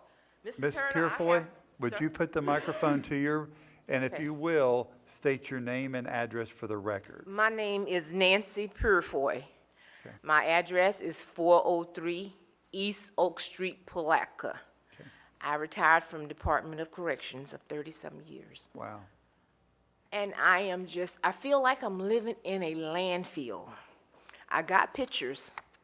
Every corner I turn, people dump. Dump, dump. Our property taxes, we pay taxes. These people pay taxes as well. And it's bad. It's really bad. It's tearful. Mr. Turner, I have went to your office, I don't know how many times trying to get you. I have left you messages. I don't know what else to do. My next step would be go to the middle, because I can't do this. I cannot do this. I can't live like this. Next thing you know, you're going to have dead bodies laying out there. Ms. Purifoy, if you will, let's not address just one commissioner. You're addressing I'm sorry, all but of he's in my district. That's I why I'm understand, saying. but we're all in your district. Yes, well, okay, thank you. Ma'am, I'm just, Would you turn that off a second? I'm Mr. just Chairman? upset. Would you turn that off a second? I'm upset. Before you, I understand, but before you carry on, did you get my last message that you're in the city? Did you contact the city, city codes, the city mayor, the city anything? I am not in the city, sir. On Oak Street over there in Palatka, you're not in the city? No, we have 2 Oak Streets You're now. you're on Oak Street on the north side? On the north side. Probably my district. Go ahead. Huh? I said, probably my district. Go ahead. Well, I'm on Oak Street on the north side, sir, and I apologize for Please just pointing you continue. out, but you the person I was trying to Welcome catch. to call me anytime, but I Ms. don't- But Purifoy, go ahead. I am, wait. if you take a drone, it's like we're sitting in the middle of a dump. But, okay, may I say something? Yes, You sir. You saw Nicole here with Keep Putnam Beautiful. Yes, sir. This is all over the county. It's not isolated to your area. You'd be surprised. There is not a single commissioner up here that's not getting calls about illegal garbage dumps. People are just dumping. And it's not a government responsibility. It's a personal responsibility. People Yes. shouldn't be doing I don't go to your house and dump in your yard. You No. don't come to my house and dump. We're responsible citizens, but not everybody out there. Not everybody, no, you're right, and it's people, like, we try to keep our neighborhood, up to par, but it's a sad situation. Well, I will say this, a and I'm not scary trying to interrupt situation. you. Garbage attracts garbage, and we know that. I've cleaned up Putnam County my whole life, I feel like. And I'm going to say this, if we can do a cleanup in your area in the month of April with Keep Putnam Beautiful, maybe that'll keep some of that down a little bit. I would appreciate that, sir, but the landowners, it's not their fault. No? It's not their fault. Maybe we need to get some no dumping signs or some cameras or something, because they ride through the area and they don't dump until night. You wake up in the morning and you got another pile right here. Ms. Purifoy, let me say one other thing before, because I'm forget about your time right now. Yes, sir. Colonel Wells over here, we have a environmental deputy that goes out and looks into these piles to see if he can find people's names and addresses. Yes, And they have been very successful at doing this. So, and then they contact them, why is your garbage sitting over here? Yes, sir. Well, And- I hired somebody to take it and they didn't take it. Well, it's their responsibility to clean it up. It is, So- and I have stopped people, sir. I have sitting on my porch, and I said, Sir, do you know who property this is you're dumping on? Well, I just had an overload. I said, well, I'm finna call this lady and tell That's her you right. dumping on her property. I didn't even know her. But I'm going, I know it's dangerous for me to do that. But if people would just, it's every day the piles are growing. I got pictures. I We're went go- all over the We're neighborhood. going to help you. Please, Okay? There's a bunch of people up here that want to talk real quick, so if you don't mind, Mr. Adamsack, Thank you. So this is a, Purifoy, don't leave. I just want to let you know, this is like Mr. Harvey said, this is a countywide issue. This is not just your neighborhood. This is my neighborhood. This is all of our neighborhoods. It's going to be a public-private partnership. There's no way around it. Landowners are going to have to clean up in front of their houses. They're going to have to make that choice to do that, even though it's not their garbage. They're not the ones dumping it. But there is no other answer. That we can't just have people out there cleaning the streets 24/7 because we don't have budget for that. Part of it's going to have to be enforcement, just like Mr. Harvey said. Yes, sir. I think this was a priority in our priority workshop that's coming up for at least three of the five of us. And I think when we started discussing it, it's definitely a priority for all five of us. The solution isn't just signs, but signs may help stop that one person from doing it. We don't know what the It would solution help, is. but The the solution, and signs would help. it's unique to COVID. It's my understanding, and from seeing it since COVID came, the trash is definitely worse in the county. Part of that is because we're not getting the crews for public works from the jailhouse like we were getting before due to COVID. That's not an excuse, but I'm just telling you it is something that's a priority for each of us, and it is something has to be done throughout the entire county. If we notify the homeowner, the land, they don't stay out there. These people got these properties, they don't stay out there. Yeah, and in the situation where you saw someone dumping, and that's a call to the sheriff's office to say this so-and-so is dumping, try to get a picture or license plate, something like that. Pictures. Okay. Yeah. Mr. Pickens, Yeah, to go along with that, Mr. Purified, when we spoke, I'm in the south then, in District 1, and we're seeing, excess illegal dumping. And as being rural, most of Putnam County rural, it's real easy to just take a pickup truck down a road where nobody is and just dump it on somebody's property. And we're seeing that, but I have had success with the agricultural sheriff, as I'll call it, Donnie Jordan. Just emailed him this past week, and he went out and looked and could not find any, letters or anything like that where he could find a name. But he did go out and make an attempt to do that, and we're trying to get this cleaned up. So that's what I would suggest, is to try to use the sheriff's office. It's sad. Yeah, it is. It's And, sad. Yeah. And, Ms. you know, Purifoy? our properties, sir, when my home, we're I said 85% of us are homeowners out there. Our home's not valued at nothing. okay. Ms. Purifoy, hang on just a minute. Mr. Rawls? I just want to reiterate what everybody else has said. This is about accountability. It's about holding your neighbors and whoever else is doing this accountable. Right. It's a systemic problem that we all need to embrace, and Right. just when you see it happening, see something, say something. I doubt you're going to get Colonel Wells on the phone every time you call, but eventually you will. Oh, I've dealt with him. This- I have. I've aggravated him to death on stuff, you know. He probably, when he see me coming, he'd be He like, hasn't "Oh, died Lord." yet. That's- He's okay. That's our first line of defense in this situation, because as a community, we cannot afford to go around cleaning up behind other people. I understand that. But we can afford to hold them accountable, so. I understand. And who was the gentleman that came up the other day from Crescent City? We had the same Yeah, concerns down there. It was Derek and Sylvester Slaughter. They live in what we call Long Station. I don't know if y'all have rode out there, and it's terrible. Yes, ma'am. Well, I tell you honestly, April's coming. We're going to do Keep Putnam Beautiful. Trash attracts trash. So if we can get that cleaned up, please work with Nicole, work with, I think Commissioner Rawls is your commissioner that he's already mentioned he is. He'll be glad. I can't put words in his mouth, but I'm sure he'll be glad to organize something for you. We can get this. I know we do keep Putnam Beautiful, but normally it's all on the Washington Street side. They never come out. Well, because they weren't asked, but now you're asking, so we're going that way, okay? Commissioner Turner? Yes, sir. While there are times that a sign may help, we put up some signs in East Palaca and somebody leaned an old couch on one of them. So I'm just saying that sometimes no dumping signs, they don't pay It would attention help to. if you put a few of them out there, on different Right. spots. Right, yes, ma'am. Well, thank you, thank you. And I'm sorry you had to wait so long. And I apologize for just calling one person out, but that was the person that I was told that was in my. I understand. We're all in your district. You're welcome to reach out to me anytime. Yep. Yes, okay, good. Thank you very much. Commissioners, is there any other public comment on agenda items? Okay, seeing no other public comment on agenda items, Commissioners, we have a consent agenda, items A through E. Commissioner Rawls, anything you'd like to pull? None. Commissioner Pickens? None. Commissioner Turner? None. Commissioner Adamsack? None.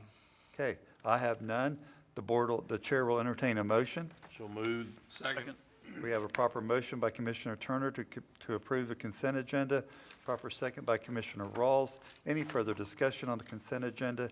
Hearing none, all in favor signify by saying aye. Aye. And the ayes have it.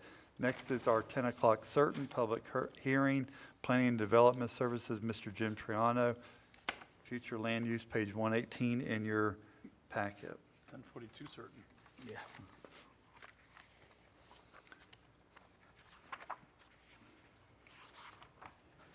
Mr. Triano, as we spoke, if you'll read the ordinance by title only, and then give us a synopsis of what's taking place, and then we'll have the public input on it.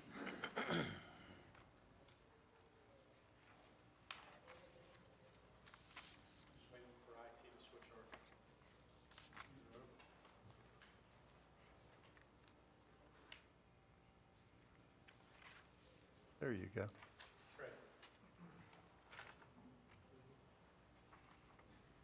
Mr. Chair, Jim Triano, Putnam County Planning and Development Services. I do present to you case number SM 20-001. I'd like to read the ordinance by title. An ordinance amending the future land use element of the comprehensive plan by amending the future land use map to change the designation on approximately 20 acres of land from rural residential to agriculture 1 and 2, repealing all inconsistent ordinances or parts thereof, and setting forth an effective date, case number SM 20-001. Mr. Chair, if I may, and members of the commission, this is a future land use change. It's a small-scale map amendment based on its size of approximately 20 acres. So the applicant who is being represented today is here by Mr. Michael Snops Tyler with the firm of Cobb Cole in Daytona Beach, or I think you're from the Daytona Beach area. The request is, again, for a small future land use map amendment from rural residential on approximately 20 acres in the northwest portion, which you'll see on the map in a second, and also approximately 0.02 acres from rural residential to A2 in the southwest corner of the map. This location is at 373 Old Highway 17 in Crescent City. And the current land use, again, is rural residential, agriculture 1 for approximately 272 acres, and agriculture 2 at approximately 0.57 acres. And its local land use is agriculture. A little background for you on this property. The purpose of this requested future land use amendment is to bring the entire parcel with being consistent with allowable uses and the density in the agricultural future land use intensive activities. The parcel is located in an area that the county contains rural residential and agriculture 1 and 2 for the future land uses. This area has developed with a mix of agricultural and residential uses. And according to our own mapping systems, the parcel in question has both wetlands and FEMA flood zone hazard area A. The parcel has direct access to Old Highway 17. If I may, this is an aerial of the property. You can see it outlined in light blue. The part that we're going to be considering will be, again, the northwest and the southwest portions of this parcel. Here's its zoning, and as you can see, it is zoned agriculture. To the north is residential and surrounded by agricultural zoning property. For the future land use, and this is one map that I'll present to you, you can see in the upper left-hand corner of the parcel, the rectangular portion, you can see the orange or goldenrod color coming down and taking off a corner of that particular parcel. Again, that's identified as rural residential, and as you can see, the remainder of the property is in Agriculture 1, and a very small segment of the property to the southwest is Agriculture 2. And this is a better picture using a different map. As you can see, when it was done in the past, it looks like the creators just came straight down through the parcel rather than creating it and following the contour of the parcel itself, continued through, and in the southwest portion, there's a very, very small, minuscule piece that we'll be addressing also. So I did mention from a flood and wetland perspective, the area in question does have wetlands. As you can see, it's in the southern portion of the parcel for the rectangular portion, and then wetlands throughout the other portions of the property. The majority of the property on the rectangular part up towards Old Highway 17 is in FEMA Flood Zone X, which is not a hazard zone. From an infrastructure and concurrency standpoint, the changing of the future land use in this case does not bring with it any development, rather just bringing within that particular future land use into compliance and being consistent with the other land uses that are there. The change for the A2 on the southwest portion is to clean up the future land use in that area. So in conclusion, Mr. Chair, on the 27th of January, the Putnam County Planning Commission was presented this case. They did hear testimony, and after receiving that, they voted 6-0 to move their recommendation to you for approval of changing the rural residential designation to Agriculture 1 on approximately the 20 acres, and then in the southwest portion of the approximate 0.02 acres from rural residential to Agriculture 2. This proposed amendment is consistent with the adopted goals, our objectives, and the policies of the adopted comprehensive plan, and is compatible with existing and planned development in the area. And Mr. Chair, that will conclude my very brief presentation to you, and I'll return it to you for any questions that you may have. Well, we appreciate the brief presentation, too. Thank you. Mr. Turner, you had a question, please? Yes. Jim, wouldn't you, the use that they're seeking on this property be considered heavy ag?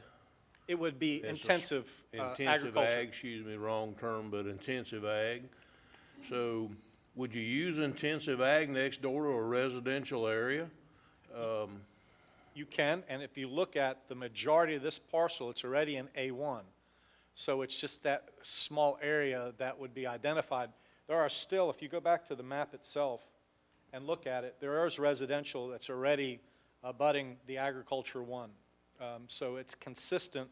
If you look to the east itself, and you can see on the map that I'm presenting. I guess you're missing my question, or I'm not communicating well with you.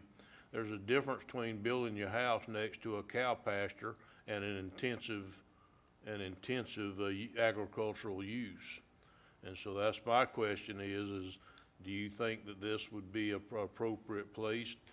If you lived in one of those, would you like to build a hog feeding operation across that fence? I mean, I don't know that a spray field for human waste is going to be any less intensive than a feed lot or a hog lot. Well, Mr. Chair, really to answer that question, the applicant does have a special use permit to apply biosolids, but it's in limbo. So it really is left up to him to use that property as he sees fit and to bring that property into compliance or making it consistent with the rest of the parcel. So having Agriculture 1, just putting in that one area where it's been cut out, it's an opportunity for him to have that use of intensive agriculture. So you're saying we're only talking about that top left corner up and the rest of it's already permitted? That's correct, Mr. Chair. Okay, thank you, Mr. Chairman. Thank you, Mr. Turner. Mr. Adams, that. So I just would be remiss if I have been contacted by I think it's four, I couldn't bring up my email to see, but 4 or 5 residents in that area that object to this because of the end use. But I don't know that this decision that we're faced with really relates to the end use because, I mean, if they decided to do a different agricultural use of that 20 acres, it does kind of make sense because they're already R1, Ag 1, sorry.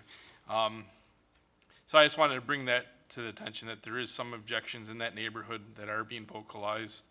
I believe this goes between the ZBOA from our conversations. So that part of the decision, I think, is gonna be made, but it won't come to us, is the way I understand it. That's right, Mr. Chair, if I may, this, if the applicant does move forward with his special use permit, it would go to the Zoning Board of Adjustment for their hearing it. It would not come in front of the board. And so let's just say by chance this board decided against, moving forward with a recommendation from the Planning Commission, the applicant still has the remainder of his property to use that's not in a wetland for intensive agricultural purposes, which it's currently zoned. It would just be that 20 acres in that corner that would not be until approved by this board. Understand. Mr. Pickens?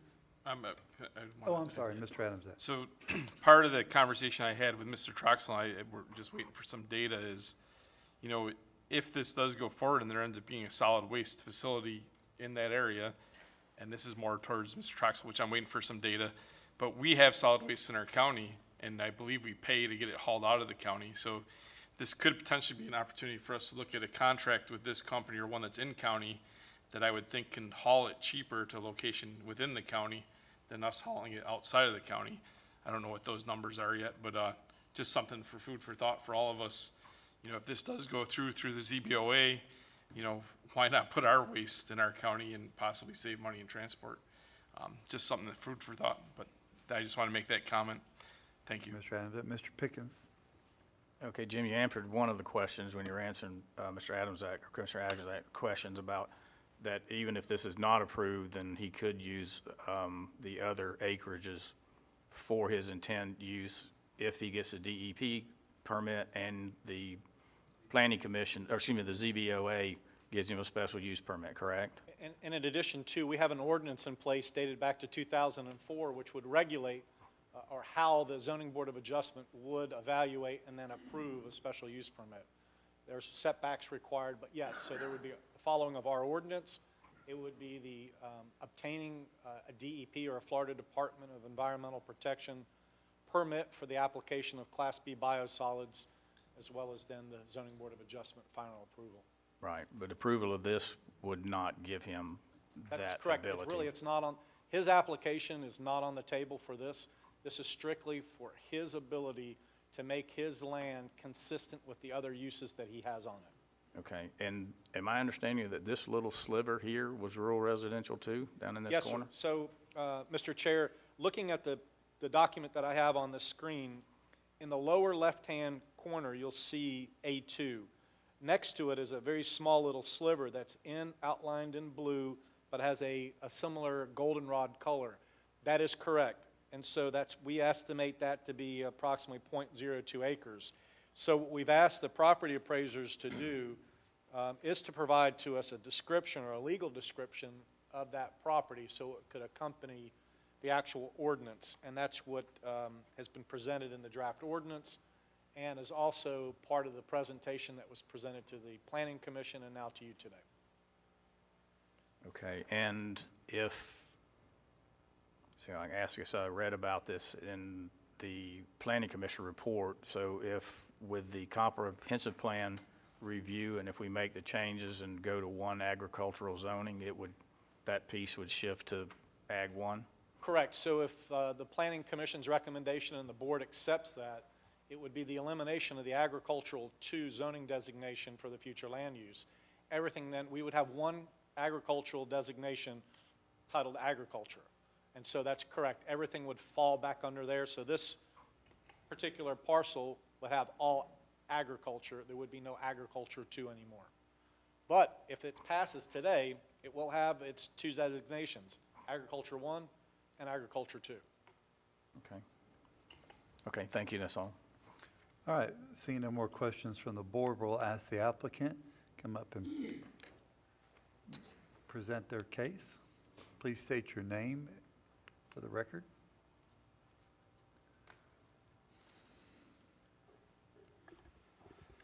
Good afternoon, Commissioners. I'm Michael Schnapps-Tyler with the law firm of Cobb Cole, 149 South Ridgewood Avenue, Daytona Beach, Florida. On behalf of the applicant, Jenny Girl, LLC, I want to thank the staff for the presentation. I'll keep my remarks brief. We do have our client here, Jenny Girl, represented by Mr. Larry Downs and a few of his colleagues. Again, the request that's on the table today is just to address the split land use that affects the property. We do have a planning board and staff recommendation of approval. It's roughly a little less than 6-7% of the property that this affects. When we came in to meet with staff, Mr. Downs didn't even know that his deed included that little triangle in the corner there. So there's no intent to have the special use permit cover that little triangle. It's just to keep the land use consistent. We are happy to meet with residents, speak with residents. I have spoke with some residents already about the special use permit. It does have a very specific set of criteria. You all set kind of the ceiling standards. You go above and beyond what the DEP requires. So what we want to do is satisfy the DEP first, and then show you all that we've satisfied the DEP, and then show how we meet the county standards as well. And then just for the record, because it was discussed, the biosolids application is not a solid waste facility, right? There's no plant there, there's no processing, there's no really industrial operation that's happening on the property. It's just applying the liquid fertilizer that is the byproduct of the treatment process to the property to grow hay. And I think some of you all are familiar with that. But again, we're happy to answer any questions that you all have. We are happy to meet with and speak with residents as this matter progresses, and I appreciate your time this morning. Thank you. Thank you. Anybody else want to speak for the applicant? Okay, now I'm going to ask for anybody want to speak in favor of this application from the public. Any public members want to come and speak in favor? All right, seeing none, I'm also going to have to ask if anybody wants to speak against this process. All right, seeing none. Board, what's your pleasure? Mr. Chairman, I move that we accept the Planning Commission's recommendation to change these two parcels to agriculture to match the rest of the property. Second. Proper motion by Commissioner Turner, proper second by Commissioner Rawls to follow the staff recommendation and the Planning Commission recommendation. Any further discussion? Hearing none, all in favor signify by saying aye. Aye. The ayes have it. Any opposed? Well, it's unanimous. Thank you very much. Mr. Chair, if I may, just one point of clarification. Because earlier on we made notification to the members of the public that there would be a 2-meeting requirement for this, we had gone to 1 since it's a small map. So we have an advertised meeting now in March that will come back in front of this board. Because we did make that advertisement, we feel it's appropriate to bring it back for the second reading. It would not have been a requirement because it's a small map use amendment. However, because we did make that advertisement earlier on to the members of the public, we felt the obligation to have a second hearing.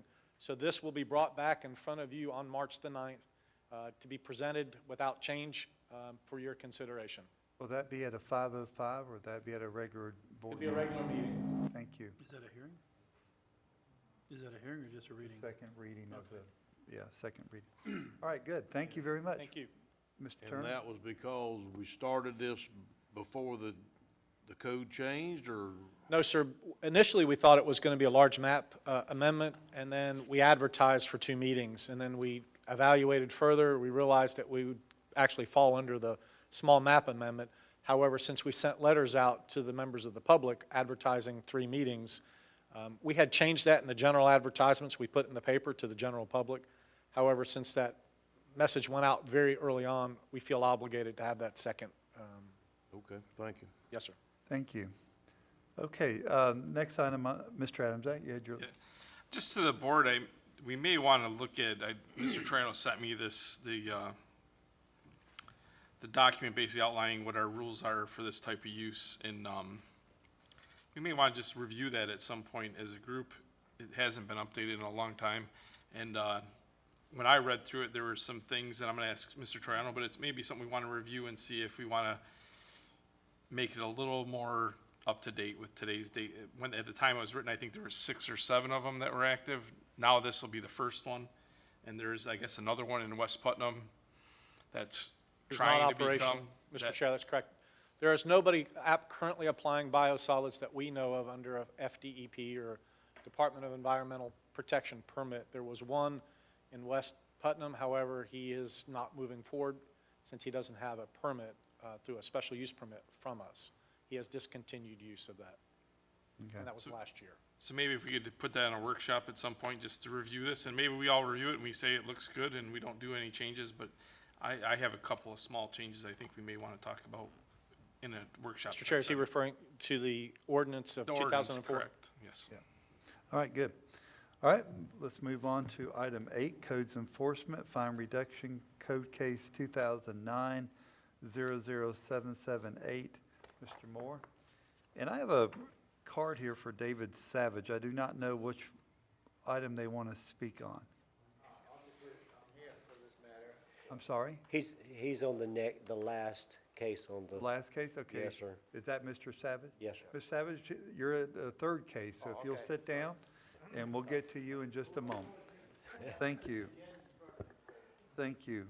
Go ahead, Mr. Moore. Okay. The address is 118 Finley Lane, and the property owner's name is Charles Emerson. The violation was unpermitted shed, unpermitted demo, and care premises. The original violation amount was $79,635.50. Total cost of enforcement action is $2,185. The property property owner has recently purchased the property. The property is now compliant, and the owner is requesting a fine reduction. If the board approves, we recommend the reduced fine to be paid within 90 days. Okay. Commissioners, any questions from Mr. Moore? Mr. Emerson, are you in the audience? Okay, why don't you come up and give us, and if you don't want to, you don't have to, but you're, okay, come on up. No, I've spoken to Mr. Moore. Go ahead. Yeah, no, I Come, got the Mr. property in 2015. Come to the Oh, I'm sorry. microphone, please. Yeah, I bought the property 5 years after this code enforcement letter from the previous owner was developed, and I bought the tax deed. I've got it with me, and it says I own it outright. All fines are paid. I'm not all fines, all back tax 100%, the standard procedure. And I was kind of blindsided last August, and I said $80,000. I only paid $7,000 for the property. And, so I don't understand why there's a fee at all due me. I did do the demolition permit on a building that wasn't there. Took me 4 calls to get the inspector out to inspect that after calling for the permit. We're all set there, and I thought that was going to be it, but Mr. Moore did say that there'd be still some fee due, as little as it could be would be what I request. I mean, it's just, I bought the property for privacy. I live right in the property next door to it. And 6 years after the fact, getting a bill just kind of shocked me. Mr. Emerson, before I turn it over to the other commissioners, the only way we have to do codes enforcement is for that code to follow the land. Unfortunately, I mean, there's no other way. If we follow the person, imagine that nightmare that would be. But the land doesn't really go anywhere. So we know what was there on that property. I read your letter. I have heartburn over this constant, it's every month we have somebody in here who buys these properties and for some reason doesn't find that this problem exists. But this board has been working very diligently, and all we want is compliance, and we want it cleaned up, and it appears that you've done everything that this board wants. Mr. Rawls, you had your light on first. Yeah, I think being consistent with what we've done with other landowners in the past, I would make a motion that we drop the $1,360 administrative monthly charge, reduce the fine to a total of $825 to be paid within 90 days. Okay, before I get a second on that, Mr. Adamczak had his light on. Mr. Adamczak? Yeah, so in your case, in your note, you mentioned that you have title insurance, and Wait a minute, Yeah. point of order. We have a motion. There's a Mr. motion Chairman. that was Okay. made, and we need a second on that. I'll second it. Okay, so we have a proper motion by Commissioner Rawls to reduce the fine to $825 if paid within 90 days, and a second by Commissioner Adamczak. Commissioner Adamczak, you have the floor. I So apologize. I'm just curious did you follow up with your title insurance company? I'm just curious from a process standpoint and The attorney, what their John response Mussolini, was. John Mussolini was the attorney that took care of this. When I bought the property that I live on now at 122, I inquired about this property, and he looked into it and took me through this whole process. Paid him all the back taxes, advertised, waited a year, and he had to sit here on my behalf because the auction was a month after I was back up north. And I thought he had title insurance. I called him when I got down here in January, and I called Mr. Moore, found out that he did not do title insurance. And I don't think I think we established that you can't actually get title insurance in those sales, right? Yeah, So I didn't know. This I was just curious because you said you had. I was curious how you got it, and I assumed they when he said when handled you it followed my up with first lot that this was how it was done on both, but I was wrong. Oh, thank you Yeah. for that We have a clarification. motion on the floor for $825 is paid in 90 days. Commissioners, we'll take a vote. All in favor signify by saying aye. Aye. Opposed, like sign. The ayes have it. $825 is paid in 90 days. All right, I appreciate that. Thank you. Thank you, sir. Next case is See you. case number 2012-00611. Mr. Moore? Address is 815 Janet Avenue. Property owner's name is Gregory and Deborah Powers. The violation was unsafe and abandoned mobile home. The original fine amount was $12,175. Total cost of enforcement action was $6,516. The property owner has recently purchased the property. The property is now compliant, and the owner is requesting a fine reduction. If the board approves, we recommend the reduced fine to be paid within 90 days. Thank you, Mr. Powers. Is Mr. or Mrs. Powers here? Would you like to speak to us, please? Come up. Morning. Hi. Come right up to the microphone if you don't mind. I'm Deborah. We recently moved up from the Keys, and the Keys is a very beautiful place. Unfortunately, interlocking isn't as beautiful, and we are trying to clean up where we live. We are trying to buy other properties to help make it look beautiful. Got it for our son, and did not realize that it had such a large fine on it. We did, once again, cleared the property to make it beautiful again. We have some pictures. I don't know if you want to see them. Yeah, we do. We've got them. We have them. Oh. We have them in our packet, yes. Okay, You have the before and after then. okay. no worries. Okay, because, Okay, no okay, worries. thank you. And if you could please help us in any way, because we just can't afford that. Thank Yeah, you. because the way we look at it is, I mean, today Mr. property is Powell, expensive. You'll have Kids- to use the microphone. All right, so I'm sorry, sir. Properties are expensive. So the way we looked at it was if we could purchase a property for my son, he's 23 years old, he finally got a job. You know, it's a little tough getting jobs today. He could get something to put on the property. If you own property, it's easier to put a home on it. That was the whole intention for it. And we found out when we yes, sir. went Go to, ahead. we were trying to put a mobile home on it, and that's when we found out that there When we was, talked to Mr. Moore, that's when we found out about it. Yes. Okay, good. Mr. Rawls, you had a question? This situation is not unique to you. Okay. We've heard this countless times in the past couple years that I've been on this commission. And it's unfortunate that you find yourself in this position, but our hands are tied. Yes, sir. We have an investment in your real estate. Somebody paid $3,500 to tear down an existing structure, or the abatement cost, whatever was done. So the public is entitled to get that money back. So the best that we've been able to do for anybody in the past would be to reduce the fine for the administrative monthly cost, which is what pays our code enforcement staff to go out there. But I'm prepared to make a motion that we reduce it by that cost, which would reduce it to $5,506, and that would have to be paid within 90 days. We have a proper motion on the floor. Do we have a second? I'll second it. A proper second by Commissioner Adamsack. Commissioner Adamsack, you have your light on? So in the past, when this is a bigger number than we're dealing with usually, we've extended the time frame to pay. Is that something we'd like to entertain in this case? Are you financially able to, if it was 5,590 days, are you able to do that in 90 days? Or do you feel like you would need more time to get that up to speed as far as payment? Or are you waiting to get it paid so that you can actually build something there? Well, I mean, I guess the biggest thing is for what we paid for it. We paid twice of what the taxes were owed on it at the point in time. This is not the first one we've purchased. We purchased two here. One was flawlessly, no problem. This one had a hiccup inside it. That's what I'm saying. So it's not our first go-around. If I have to put $5,000 towards the property, I'll just sign the deeds over to one of you guys, and I just don't know, no problem with it anymore. I mean, because the fines aren't going to stop. They're just going to keep accruing time and time and time again. No.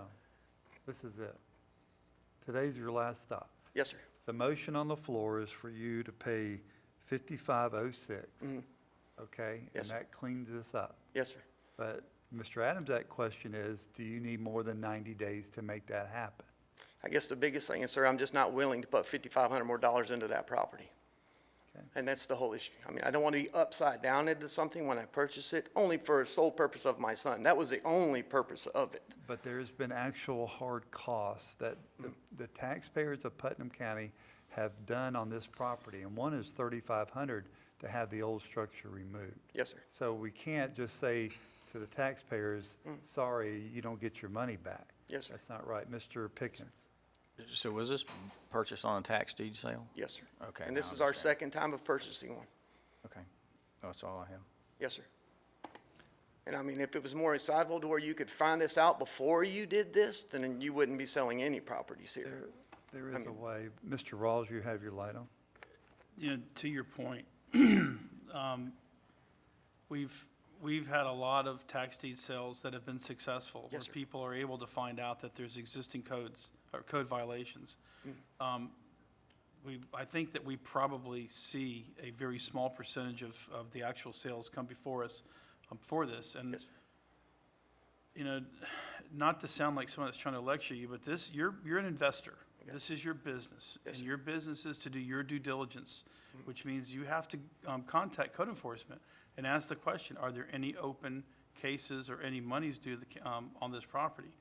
In this case, it slipped through the crack, unfortunately. It could have been on your first one. You might have learned on your first one, hey, next time you go to buy a tax deed property, we need to call code enforcement and see if there's any actions, because they're not going to record these at the courthouse. It's not going to show up on a title search. And to be honest with you, most of the people aren't even going to do that.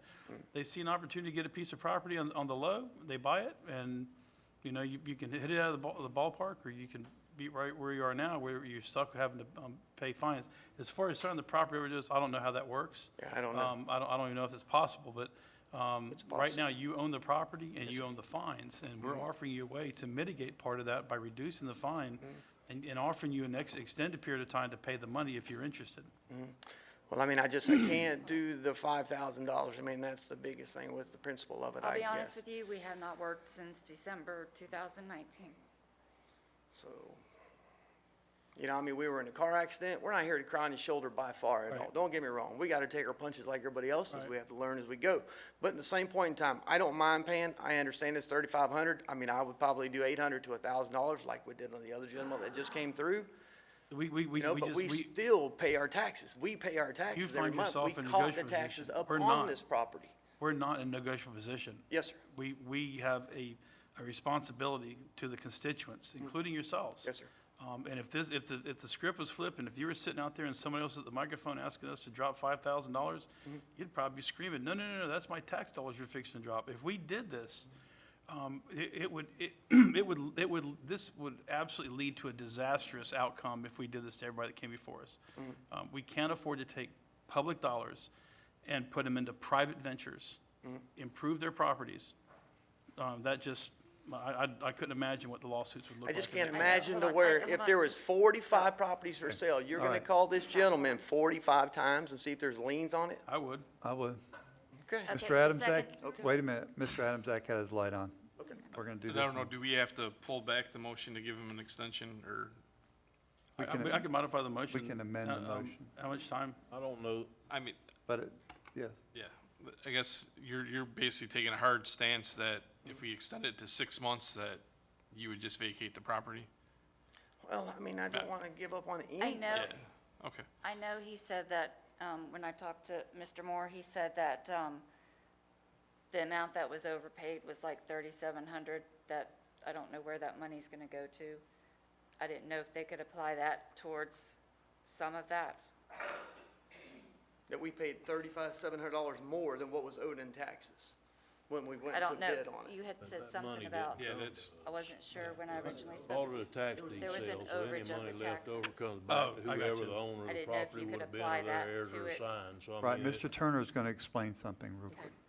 that money didn't come to the county, that extra money you paid over and above the tax deeds. The only money that came to the county was the actual tax deed money. Anything over that goes to the previous owners, heirs, or whatever, of the property. If they can't find any, it goes to the state, and they put it in a fund up there that somebody can find it, the lost money fund or whatever. So that didn't come to us, that extra money up and above the actual tax deed. In fact, only the tax deeds itself came to us. Then they had expenses that went to the clerk of court side. So as far as it coming to us, only a piece came. But out of this deal, and I realize I don't want to make light here that your fine's only $12,000. I don't want to make light of that at all. But a lot of times people come before us with $70, $80, $100,000 fines, and we make them the same deal.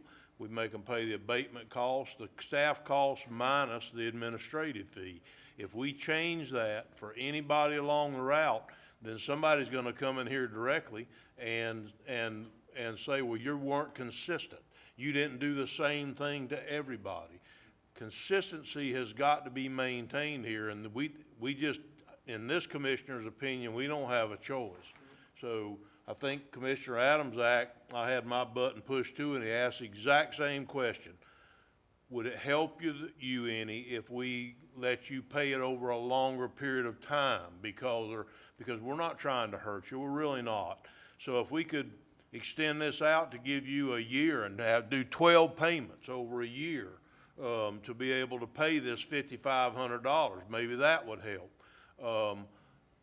All we're trying to do here is ask you, is there something within that we're going to do that we can do to help you? Yes, sir. So basically what you're telling me is if I don't pay my taxes, or somebody didn't pay their taxes, and somebody bought my taxes on the internet, whatever they purchased from them, whatever they pay over on those taxes, they're gonna send me a check for?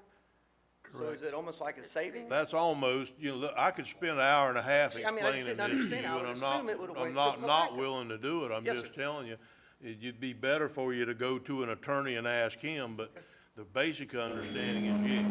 Okay. If the tax deed is sold for $10,000 and you pay 20, that other 10 goes to somebody. It doesn't go to Putnam County. It goes to the owners, heirs, assigns. Rich, go ahead. And thank you, sir. And sometimes it just depends on if there's other liens on the property. I mean, sometimes a credit card company will have a lien, sometimes there's a mortgage on it. So whatever, those creditors get paid first, and then whatever's left, the owner makes a claim for, and they get that money back.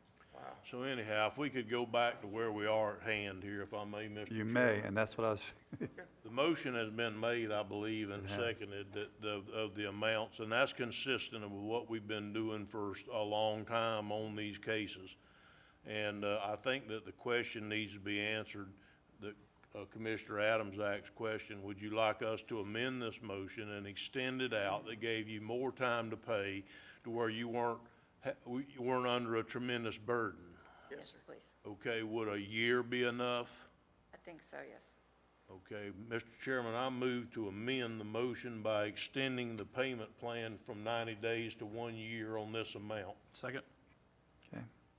So, Thank you. I So mean, now 'cause we have basically, I the- went from the sole provider of okay, 25. it's not time. Okay. We have a motion on the floor to amend the original motion for 12 months for 5506. Is that correct? Yes, sir. All right. Do we have a second on that? Second. Second by Commissioner Rawls. All in favor of the amended motion signify by saying aye. Aye. Okay, now we're back, okay? The whole total package, this board is now going to vote on this case number 2012-00611 for 1 year, 12 months at 5506. Is that correct? That's the original? Yes, sir. Everything's been, okay, so we had a motion and we had a second. All in favor signify by saying aye. Aye. Opposed, like sign, the ayes have it. Thank you. So now how do I do it now? Do we just set up payments? Get Okay. with Mr. Moore. No problem. Get with Thank you. Mr. Thank you. Moore. Thank you. And so, Okay. there's no, so. Just get with Mr. Moore after this. He'll be outside in just a second, okay? And he can help you with that. Okay, next case is 2014-00769. Ms. Savage, just wait just a moment. I'll call you up. I'll let Mr. Moore do his presentation first. Address is 111 Margarita Road, East Palaca. Property owner's name is Resource Development Group, and the violation was unpermitted demo and care premises. Original fine amount is $48,287. Total cost of enforcement action is $2,086.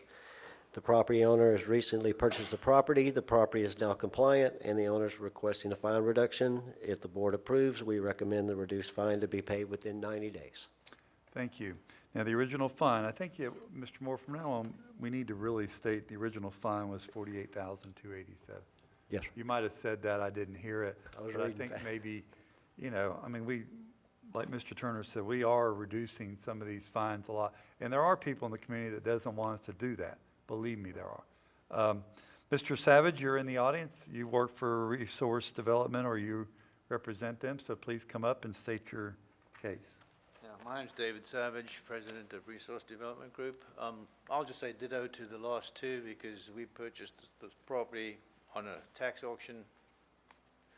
And when Mr. Moore called me up, I about fell out of my chair when I found out you owe us $40,800 or whatever it was. So we've worked. I mean, I understand the system. I get how it works. I have only just recently acquired this company, so the previous owner is standing good for whatever happens here today. So I'm just here to say I understand the process and ask for whatever relief the board is willing to grant. Thank you, Mr. Savage. Commissioners, are there any questions for Mr. Savage or Mr. Moore? No, sir, but I'm willing to make a motion, Mr. Chairman. Mr. Chairman, go ahead, sir. In remaining consistent with past cases, I move that we reduce the total cost of enforcement action by the administrative fee for a total cost of $1,346 to be paid within 90 days. Second. We have a proper motion by Commissioner Turner, proper second by Commissioner Pickens. Any further discussion on this matter?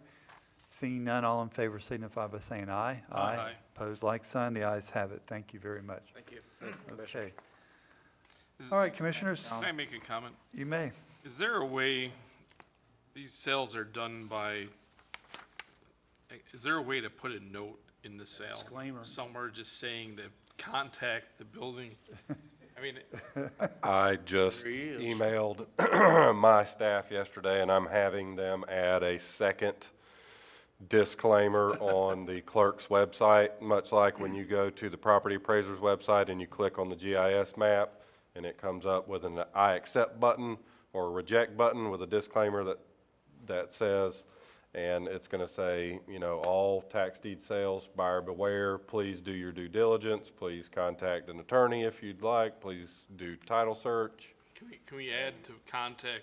Yeah. Contact the county. Put a phone number I on can there. add that in there too, that, you know, any potential buyers may wish to contact code enforcement and any other utility systems, anything like that. Just basic due diligence before they purchase a tax deed. I think it'd be beneficial if we could call out that some properties may have code enforcement action that may not be picked up Yes. in a typical Yep. search. That's Okay. what the disclaimer says now, but Okay. yeah, I think that's a good idea to add that, you know, they can reach out and contact. And the risk there is that people don't participate with certain properties. So, I mean, there is a risk to that. Mr. Turner? Thank you, Mr. Chairman. I think that while we're looking at this, we also need to look at the front end on it. If the county has a code case and it's been going on for 3 years or whatever the case may be, and the fine's $100,000, it seems to me like somewhere along the way there ought to be something recorded that says that that's what it is. And I understand it can't be done on $300 cases and whatever and what have you, but at some point in here, the upfront process has to be looked at of why these aren't being recorded in the first place until after the tax deeds are recorded. So anyhow. Okay, so they have been recorded, they just haven't looked at them, is what you're saying? Okay. Liens are there, someone checked. Okay, so they just haven't done a title search on to see that it's there. Okay. Please retract my statement I just made, Mr. Chairman. That's what we have an attorney for. Mr. Roth? I'm confused. You're saying that every code case, there's a lien action that's recorded in the public records? Yes. Okay. Yes, when liens are. How is that not showing up then? They're not doing title work. They're Okay. just buying it off the tax So they're deed just not doing the sheet. due diligence? Yeah. Okay. Yeah, they're just going on a real auction website and just I putting mean, a bid on the property. a lot, not everybody, but a lot of the folks that are doing this are investors, and they're doing it for profit. And Right. if you don't learn the first time, you'll learn the second time, and you won't make that mistake again. So, and like I said before, I don't think we see that many cases coming before us compared to what's selling. Not comparable, not comparable. And I think, Mr. Moore, what I want, Mr. Reynolds, there is a fee involved if they contact your office to do some kind of a search, right? If they call you to say, Yes, sir. If they request a lien search, we charge $35. okay, so maybe you could put, you might not want to put the amount. You might just say, if you Contact contact code enforcement. building and zoning, there could be there's a fee charge for it. Because I'm with you, that's part of your due diligence. I mean, that's It just, is, but in all fairness, if you're paying $35 for 50 of them that you're interested in, and you may only get one or two or none, then you've just really raised the amount of money that Well, you put in it. that's your But I choice. understand that's part of the end process. Could we also, though, if somebody contacted you and said, I'm looking at buying this property, what would the fines be? Can you say, I don't have permission from the board to reduce the fines, but if this went before the board, it could be reduced this amount? Because what I'm afraid of is, if they had a $75,000 sticker shock, they may say, I'm not bidding on it, and we're stuck with these properties, so. I get that a lot. I get a lot of people calling up Can we saying, not give saying them what permission? would be an example of how Yeah. much it would be? Well, I have to sit there and do all the research then for them. And that was my next question. How yeah, long we does that may- take? I think that's a 30 slippery minutes. slope I ain't willing to walk. Maybe 30 minutes. Okay, because if we leave the big number out there, then that's, I think, gonna drive people away from the buying table. But If they know that there's a way that, if he was to be able to convey that, if the commission stays consistent with what they've done in the past, the fines could be reduced to We this don't amount. get the money. As long as it brings enough to cover the taxes and stuff, it doesn't matter. No, I'm saying though, if it's, to keep them interested in buying, if I'm a potential buyer of a lot for $10,000 that has a $10,000 value and there's a $75,000 code enforcement action on it, I am not gonna buy that piece of property. but I Yeah, have a, it's taxes. hang on, I have a thing I want to say. Mr. Moore, you could easily have a spreadsheet that shows what we've been doing historically. It's not that many, it's four a month, 48 a year, somewhere in that, we don't have that many. Well, I kept them from last year. Yeah, and all people, it's public knowledge. Here's what the board has done historically. Doesn't mean they're gonna guarantee that, do that in the future, but that answer, so then that sticker shock goes, well, I take my chances. I see 118 was reduced to 825, 71 was reduced to 13. I would take my chances then at that point. And there are some extenuating circumstances where the abatement, that's the biggest problem, is when the abatement happens. Right. Then, and especially that piece of property down by my place with a $12,000 abatement cost on a lot that's not worth $1,500. I mean, we're never going to see that one, ever. So, I mean, we got to be realistic too at the same time. But I think if we show this public record, they can look at it any way a savvy investor would know to do that. But we can make their job a little easier by going, here's what they've done in the past. You know, all our liens are all on our official records. Yeah, I know. I know. Mr. Adams, So I guess using the property by your house as an example though, how do we move that out of that status at some point? At some point, does the property become the county's and it goes to the other sale that we have? And yeah, what's, that'll be what I'll is there a have. way, to accelerate that process where we're not waiting 10 years to get it? I mean, some of these I think we're catching up a little bit, but where that property would end up on an auction where we basically are waiving everything, and that would be a separate purchase, right? When we auction them, that no longer goes with it, does it? Right, that's true. There's Right. costs related to those sales as well, and Right. there are a lot of properties on that list. So Right. to do it all at once would be a very large cost to the county at this point. Yeah, I guess I'm just saying, how do we get it to that list quicker, I guess, and off of this abatement, off of this tax deed list to that list? I guess the only way you could possibly do it is if you bought the tax deed, the county did, to accelerate it, but I don't think that would be a smart move on our part whatsoever.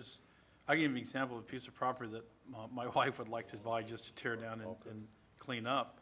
The property, He does. I'm with the sorry. back taxes that are due and the abatement cost, it's gonna cost about $4,000 more than the property's even worth, if it's worth that.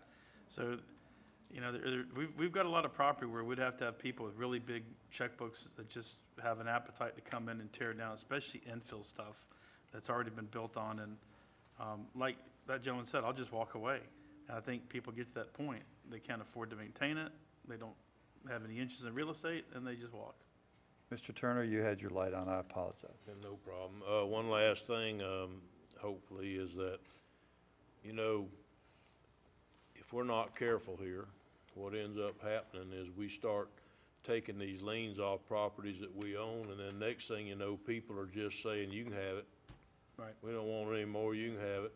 So we're basically taking things like that gentleman that was here a moment ago, and that he said, I don't really want to put that much money in it, you can have it. Yep. And so he gives it back, and so we go put it on sale and go through the same thing again without, and then we're giving away the liens and everything on it because we don't sell it subject to the liens usually. Right. So. Well, we own it. We have to We need to be careful here to try to maintain some kind of Yeah. fairness Yep. through the process. I think that's All what right, wait a Commissioner minute, Mr. Adamczyk was Rawls, talking, is Mr. getting the Adamczyk had his light fairness. on. And that's where we have to have the discussion, is where the abatement and getting rid of blight properties and that intersect. So, and I don't think we have a clear We path will- on that. We will have that Kind of discussion. agree with you, I'm with you. Very soon, we're going to have that discussion. So thank you all, thank you, commissioners, for the lively discussion. No, honestly, it needs to happen, and I appreciate it. So, Mr. Moore, thank you very much. Appreciate it. Clerk of the Court, Mr. Matt Reynolds. Good morning, Chairman, Commissioners. I only have one thing to bring up today. Starting yesterday, the clerk's office started what's called statewide Operation Greenlight. And so I just wanted to bring it up for the listening audience. If anybody out there has a suspended driver's license due to unpaid traffic tickets, unpaid court costs, that sort of thing, during this week and next week, come down to the office and we'll be able to put you on a payment plan, and you can forego the 40% collection surtax on those. So it's a good opportunity for anybody with a suspended driver's license because of court costs or unpaid traffic tickets to come in and get on a payment plan and save some money. So that's all I wanted to bring up today, Commissioners. Thank you. Thank you, sir. Thank you. And also, why don't you give a plug in for the thing that you and I were discussing earlier? The What was that? property thing that you sign up for to make sure no one's. Oh, the Tri-Shield, yeah, that's Tri-Shield. something that is ongoing all the time. It's something that the clerk's office offers free to any Putnam County residents. There's a YouTube video on the clerk's website if you want to go and watch it. It's 2-3 minutes long, but basically you can go to Tri-Shield, sign up with a cell phone number or an email number, add in your name and any aliases close to your name, and anytime something is filed in the official records, like we're talking about liens or deeds to property, anything like that, you'll be notified with a text message or an email on the same day that the document is recorded. So, and I know it works. It just worked the other day for my wife. We were working on refinancing our house, and I had it signed up. I can't sign up with my name because every single document comes through with my name on it, but I signed up with her name, and as soon as the updated mortgage was filed, I got the text message that said it was filed with her name on it, and it gives the book and page number, so it's very easy to go and find, and it's free, so. And, you know, I was even able to sign up my mother-in-law, you know, so if you have an elderly parent or somebody, That's right. you can easily sign them up, because they can't do it, so Yep. I don't have a problem doing it. Yep. So. All right, thank you, Mr. Reynolds, we appreciate that. Appointments, board members, I'm going to start with Mr. Adamczyk. I have none today. Okay, Mr. Turner. Yes, Mr. Chairman, I would like for the ZBOA Zoning Board of Adjustment, District 3 appointment of T.J. Smith upon him turning in his completed application. Okay, thank you. All right, Mr. Pickens? I'm not done, sir. Oh, I'm sorry. There was a couple of them here for the TDC. One of them was Keith Valentine for accommodations, the other one was Greg Bacon for tourism. I'd like to nominate Keith Valentine, well, I guess we need to do them separately. Nominate Keith Valentine for accommodations to the TDC. The application's in the packet. Proper motion by Commissioner Turner. Do we have a second? Second? Proper second by Commissioner Rawls. All in favor signify by saying aye. Aye. The ayes have it on Keith Valentine. And then on Greg Bacon, he's been nominated. I want to nominate him under the category of tourism. For the TDC. Okay, do we, a proper motion? I'll second it. Proper second by Commissioner Pickens. Any further discussion? I have a question. Okay, D- question? Does he meet the qualification for the tourism? What, Yes. I'm not familiar with what business he owns, but I know he has city shippers, right? Yeah, and the Pizza Hut, and the pizza place, which is tourism-based, plus the laundromat, plus he Yep. works with the Boys Ranch Yep. that does the blue crab thing. I can give you a list on and on and on, but he matches. No, I thought they had to have a business that was tourist. Don't say that anywhere that I'm aware of. It just says they have to be involved in the tourism industry. Right. So Okay. how does owning a restaurant or being on the Boys Ranch? Didn't you just say that, did you even bother reading the whoa, application? whoa. I understand you don't like him, but would you look? No, at I don't know the guy, to be honest with you. That's Okay, okay. that's an absolute misnomer on your part. I don't know the guy from Adams House Cat. I know he owns city shippers, and I've had very few conversations with him. My question was, does he meet the qualifications for the position? Because my understanding is the person's supposed to work in that industry. So if it's his, I understand that he qualifies, Commissioner. you're beating the podium and yelling at me isn't going to do you any good. I was beating I the think I've poll. done that. I was So beating. Whoever's we beating can, it, yeah. If it'd make you happy, we can. No, we're not going there. We have a proper motion, a proper second. Any further discussion? Okay, hearing none. All in favor signify by saying aye. Aye. Pose like sign. The ayes have it. Thank you. Are you done with your appointment? Yes, sir, I'm done now, thank you. Okay, Mr. Pickens, I have none. Mr. Rawls, I have none. and I have none today. County Administrator, Mr. Suggs. Yes, sir, I have one item to discuss, and it's just an update is all it is. I know we've had some issues with the sound in here the last couple of meetings. The IT department is working on those issues. They've actually are looking and seeing what we might need to do for potential upgrades or changes to some of the system here, and they're working up costs for that, and I just want to make sure that we gave you an update on that. Thank you. County Attorney, Mr. Commando. I have no report, Mr. Chair. Thank you. Commissioner comments. I will start with Commissioner Rawls. Just want to say that, we received a complaint the other day, and spoke to someone about complaints ongoing, at the business park regarding off-road vehicles that are out there racing, riding, I don't know what they're doing. Looked like they were racing last time I was out there and saw it, but, and I know that the property's in the city limits, so I'm just wondering if there's a way that we as a board can approach the city commission and ask them to help patrol that area. We do have a new business that's gone out there, and you also have Camarco that's out there, and you heard Wayne McLean the other day talking about trying to attract other businesses out there, so that, to me, it seems like it would be an impediment. I don't know if it's restricted to weekends only, or if they're out there riding in the afternoons. And then on another note, I was. Wait, before I'm you sorry. leave, would you recommend a letter be written from the board asking the City of Palaca's Police Department would that be your recommendation? Yeah, I mean, Okay. we're going to be discussing agree. work out there as a Port Authority later, and, part of it is we spend our money to beautify the place, and somebody goes there and tears it up for whatever reason. I just think it's Okay. counterintuitive, so. That's your recommendation? Yeah. All right. Do we have a second on that recommendation? I'll second it. Okay, we have a second by Commissioner Adams, and we're going to really direct staff to write a letter to ask okay. Any further discussion on that? I'll add to it a little bit. Go right ahead. So I've had 3 or 4 occasions coming down St. John's in that area too, where it's not like they're hauling in the dirt bikes and the 4-wheelers either. They're riding them straight down the road. Yeah. And then turn into the business park. And it's not like it was one, it was like the other day, it was literally last Wednesday when I took my wife out for dinner for her birthday. There were 6 of them. We came down, that's how we cut into St. John's to get over to the brewery actually. And 6 of them came right up, flew right into there.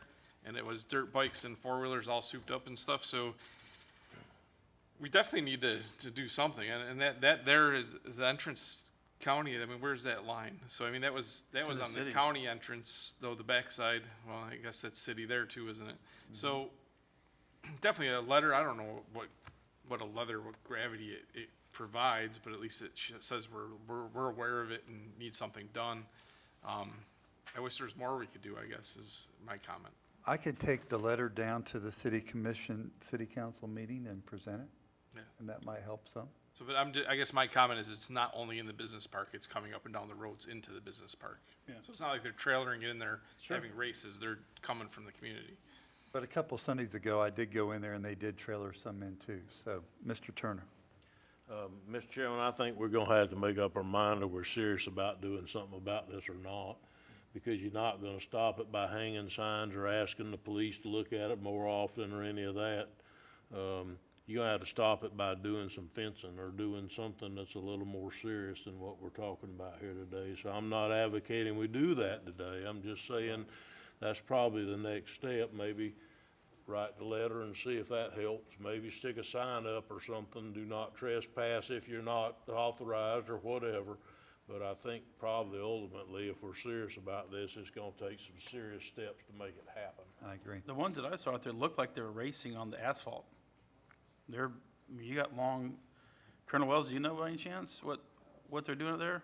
We've been very involved in this with the chamber and the county for the last few weeks. So most of the industrial park is inside the city limits. However, the county owns the property. Just happens to be property owned inside the city limits, and most of it right on the outside is not in the city. So it presents an enforcement dynamic for the city that could be challenging to say the least. So working through Ms. Young and County Administrator Suggs, we have assigned a particular liaison from the Sheriff's Office to help deal with this. We've talked about it through the chamber, who himself could be on ATVs and dealing with this. I won't mention any type of technology, but we are installing some technology out there to help take a look at this. I will remind, like I told one of the citizens today and that have asked me, just a brief reminder, on a full shift, I had 12 deputy sheriffs in 860 square miles, and I've had 4 requests a day for neighborhoods to get to. But we believe that this is very important. I made this commitment to the Chamber of Commerce that development in the business park is important to Putnam County, and therefore we have assigned a particular person who, by the way, I think, Mr. Harvey, you mentioned him earlier, it will be Donnie Jordan. He is running our business park response, and I'm going to make sure that Julianne has direct contact with him or anybody in the county that needs it. Matter of fact, he texted me while he was in here today about a case that he just made on dumping out there. So, Colonel Wells, would it do any good for us to send a letter at this point, or would you like to go ahead and use your plan now and us hold off on the letter until you think we need it? I don't think the letter would hurt. I don't know how much difference it'll make, but certainly there is good portions of that, specifically PRC Way, that is in the city that they could help us with enforcement out there. If it gets to a time where I need to remove the marked unit enforcement for undercover operations, I can communicate that to the city at that time. But right now, anything would help, sir. Okay, good. We did vote on that already. We did. We did. Good. We voted on it. So, All right, then on a lighter note, speaking of ATVs, Ms. Kay out at Hogwaller sent an email to all the commissioners, and I responded to her, and I've never been to Hogwaller, to be honest with you. So I was pleasantly surprised at what I saw. When going in, I met with Skeet Alford as I went in. He saw me and grabbed me by the hand, and he and Kay took us around, but I expressed a little bit of concern because of the traffic on 310 piling up. Just before the entrance, there's a curve, and they were, I guess they'd had to shut down one lane for some reason for maintenance, but normally they don't have that problem, I guess. But I told them, you know, what I liked about it was they have created an industry that is, I don't know if it's anywhere else in Florida, but it's definitely not anywhere else in Northeast Florida. And the people that we saw out there were from all over the southeastern part of America, from as far south as South Florida and Miami. People were dry camping, people were hooked up to electric camping, people were going in there with just trucks and trailers and ATVs and UTVs and everything in between. And I guess it was a blessing for them because it had rained the day before. So, and I used to do a lot of trail riding, and you know, some of the best times to ride the trails after it rains because the trails aren't as dusty, and it brings people out. It really does. So I was really pleased to hear their business model and some of the changes they're making. But I think that they have absolutely created something that's going to be a godsend to Putnam County and to the folks in Florida as a whole, if not the southeastern part of the U.S., to be able to come down and enjoy a large tract of land like that. But the county needs to be prepared to capitalize on that because these folks are coming down. They are spending a lot of money on their vehicles, on whether their entertainment. And he said they have regulars that are coming in from St. Johns County and Clay County spend the entire weekend. So I think we need to do whatever we can to help these folks out, and then the neighbors as well, to be able to come to a resolve on, keeping that industry, because they have created an entire industry out of nothing. And it's interesting hearing their story and their growth pains. Hear them talk about, he said, 11 years ago, we never would have expected we'd have this. So it's a good thing. Well, I think you'll hear that in the very near future. So, anything else? Nope. Mr. Pickens. Yeah, Chairman Harvey, thank you. I just want to mention, I thought it was really special to recognize the Boy Scouts with the all-female Eagle Scout. That was pretty neat. And evidently, I think I made it to second class, before I gave up. And back in the day, I'm sure the test was much harder back then, Joe. And but they must have done it in a pretty short time to be able to do that. It seems like it takes years and years, but evidently they really stepped it up. So I just would like to commend them, and I think it's very special to have them in our county. And also, hats off to Andrea Conover for finally getting her project, open and on board. I think it's going to be a great addition to Putnam County and Palatka, and also the things that you're doing, the repurposing the grain and things like that. So I hope the next phase of the project goes well. Bassmasters Elite in town a couple weekends ago. I was able to get corralled to help park the trucks and the trailers, along with Colonel Wells and Administrator Suggs, J.R. Grimes, and we started about 5 in the morning. And all the anglers, their staff, their wives, are really appreciative of what we do, helping them park and other things that the chamber does. So it's a great event. They really like to come to Putnam County and Palatka. And the air time that we got the weekend or before, was a few hours of the 2019 Bassmasters Classic. So I'm sure they'll show this 2021 for a couple of weekends. So it's just great advertisement for Putnam County.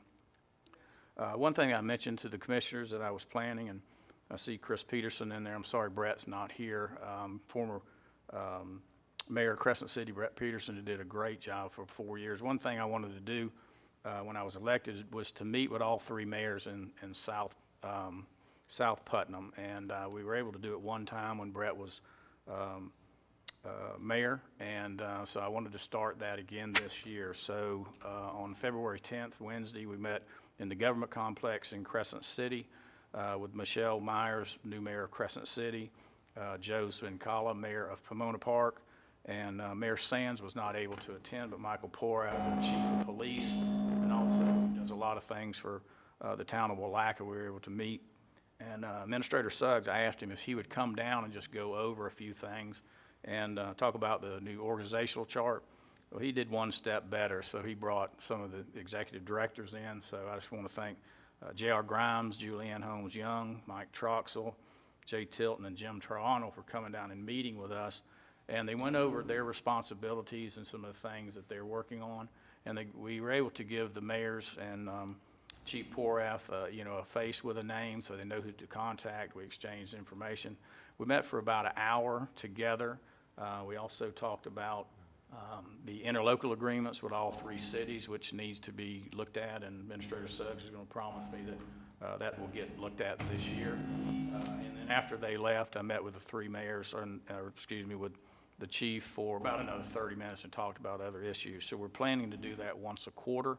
And so it was really a good meeting, and they were all appreciative of it. So with that, that's all I have. Thank you, Mr. Pickens. Mr. Turner? Thank you, Mr. Chairman. See if I can get through this without the microphone rumbling again. I'm glad to see that we finally turned the air conditioner on here before we all melted in the room.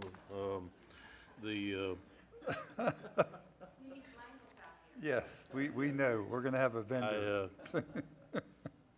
I'd like to say that I'm very excited right now for Putnam County. I'm very excited where our fire services are starting to move to. It does take some work and some direction to make us get there, and we're headed in that direction. We're trying to work on our ISO services, and it's not we, it's Director Grimes. I'm telling you right now, he's got his nose to the grindstone, and he's trying to do better. I'm very proud of what he's done so far, and I look for good things in the future out of him, because it's only gonna get better, I believe. So, and like I said earlier, I hope we can get something in the paper, because I know that all the people that have areas in their district that have ISO problems like we do in San Mateo, and like my Commissioner Adamsack does in his area, and the Francis area, and different ones, where people's insurance is literally doubled in a year, their homeowner's insurance, and it's not because they have that much worse service, more so than it was they just haven't had anybody there to do the reporting and the writing and, you know, the paperwork side of it. But I think Director Grimes has a plan in place to work on that, so hopefully within the next not too many months, this is the government, but hopefully not in the next too many months, that he'll have a way to fix a lot of those issues and get them worked out where we can get it straightened out. And Mr. Chairman, that's all I have today. Thank you, Mr. Turner. Mr. Adamsack? I'd just like to reiterate my thanks for some of the hires that we've had in the county over the last year. I think things have definitely improved as a result of some of the hires, not knowing what the prior people did, but there definitely seems like transparency is increasing. I'm completely in favor of 100% transparency, so we could always do work in that manner no matter what. So I don't think we'll ever be 100% transparent. I don't know that it's possible. But we definitely need to continue on that path and maybe extend that into other work groups within the county, and you know, see some of these leaders by example. We have some good examples. Some of the other groups, you know, probably don't interact with as much, so I just don't know. I mean, the ones that are always gonna be apparent to us is fire, EMS, and roads, because that's the ones we get the most calls on. So I'm sure I appreciate all the other groups, and just I'm not as aware as what you do in the day-to-day, because you're more administrative in many ways. So just want to reiterate that appreciation. I look forward to continuing watching us grow and find ways to be more transparent to our community as we do it. Thank you, Mr. Adamsack. And I want to say, I got a couple things. I do want to piggyback on the Bass Elite. You know, what an opportunity when people are sitting in 20 inches of snow in Ohio, looking at us walking around in shorts by the St. Johns River. Pretty good thing. I mean, you can't buy that kind of publicity. And truly, if you were down there at the weigh-ins, that announcer just could not stop himself from saying he was lucky to be on the banks of the St. Johns River in downtown Palaca, Florida, in Putnam County. So he was just excited, and the whole group was excited. And Commissioner Rawls, about Hogwaller, if you don't believe it's and I know you do, I don't mean to say it that way, if people don't believe that that's an economic benefit for Putnam County, then you look at the rigs going down the road, and you watch the grocery stores on a Saturday, and you watch the gas stations that are backed up getting gas in Putnam County. These people are spending money here. I don't know how they can afford the rigs they have to pull the rigs that they do have, but they seem to make it, and it's a big business. And we've all said before that Mr. Alford started a business of just mud bogging, and it's grew to be something tremendous. But we're all excited about that, and I want to see that come to happen. Gentlemen, I want you to look at your calendar. You charged me with the Tri-County meeting of St. John's, Flagler, and Putnam. Right now, the three chairmen and the three administrators have met, and we picked a date of April 1st. It's a Thursday. I know. But that, April Fools? It was I'm not gonna make any comments. Okay. It was the only date that was available in a time frame. It would be in the morning from 9 to 12. Sorry. So just, I know, I already talked to Elizabeth, but she's okay with that. It would be held at World Golf Village, and there are some significant topics that Sarah sat in and took notes on. She will be emailing that to you. What I would ask you to do, number one, look at your calendar. Number two, if you see something there that you might go, there's nothing here that we're interested, we're all going back to our boards to see if there's a topic of interest. If there isn't, we're going to pull the plug, point blank. We don't need to meet just to have meetings. So, but look at that April 1st from 9 to 12, World Golf Village. The three counties, St. John's, Flagler, and Putnam, will be meeting together. And Sarah will get those topics to you probably a little bit later on today. So, and that's all I have. So if there's nothing else, we'll go to public comment. Say one more thing. Yes, sir, Mr. Ross. Buc-ee's, does that sound? Yeah. Okay, Buc-ee's opened up. So if you haven't been there yet, you really owe it to yourself. Take your wife, plan on spending a couple hours. It's got 100 and something gas pumps. It's a big gas station in St. Johns County at World Golf Parkway. Right. I highly encourage you to go there. I had the privilege of stopping at one in Houston, one in Alabama, a year and a half ago. But we are blessed to be 45 miles or less from 3 different Buc-ee's. That probably less than 1% of the entire population of America could say that. So I like the busy bee though, okay? you can park 3 busy bees inside of one Buc-ee's. Just saying. All right, well, thank you. We're going to move to public comments on miscellaneous item. Is there anybody in the public who would like to have the opportunity to address the board on any matters that we did not take up on agenda? Seeing no public interaction, this meeting will be adjourned. Thank you.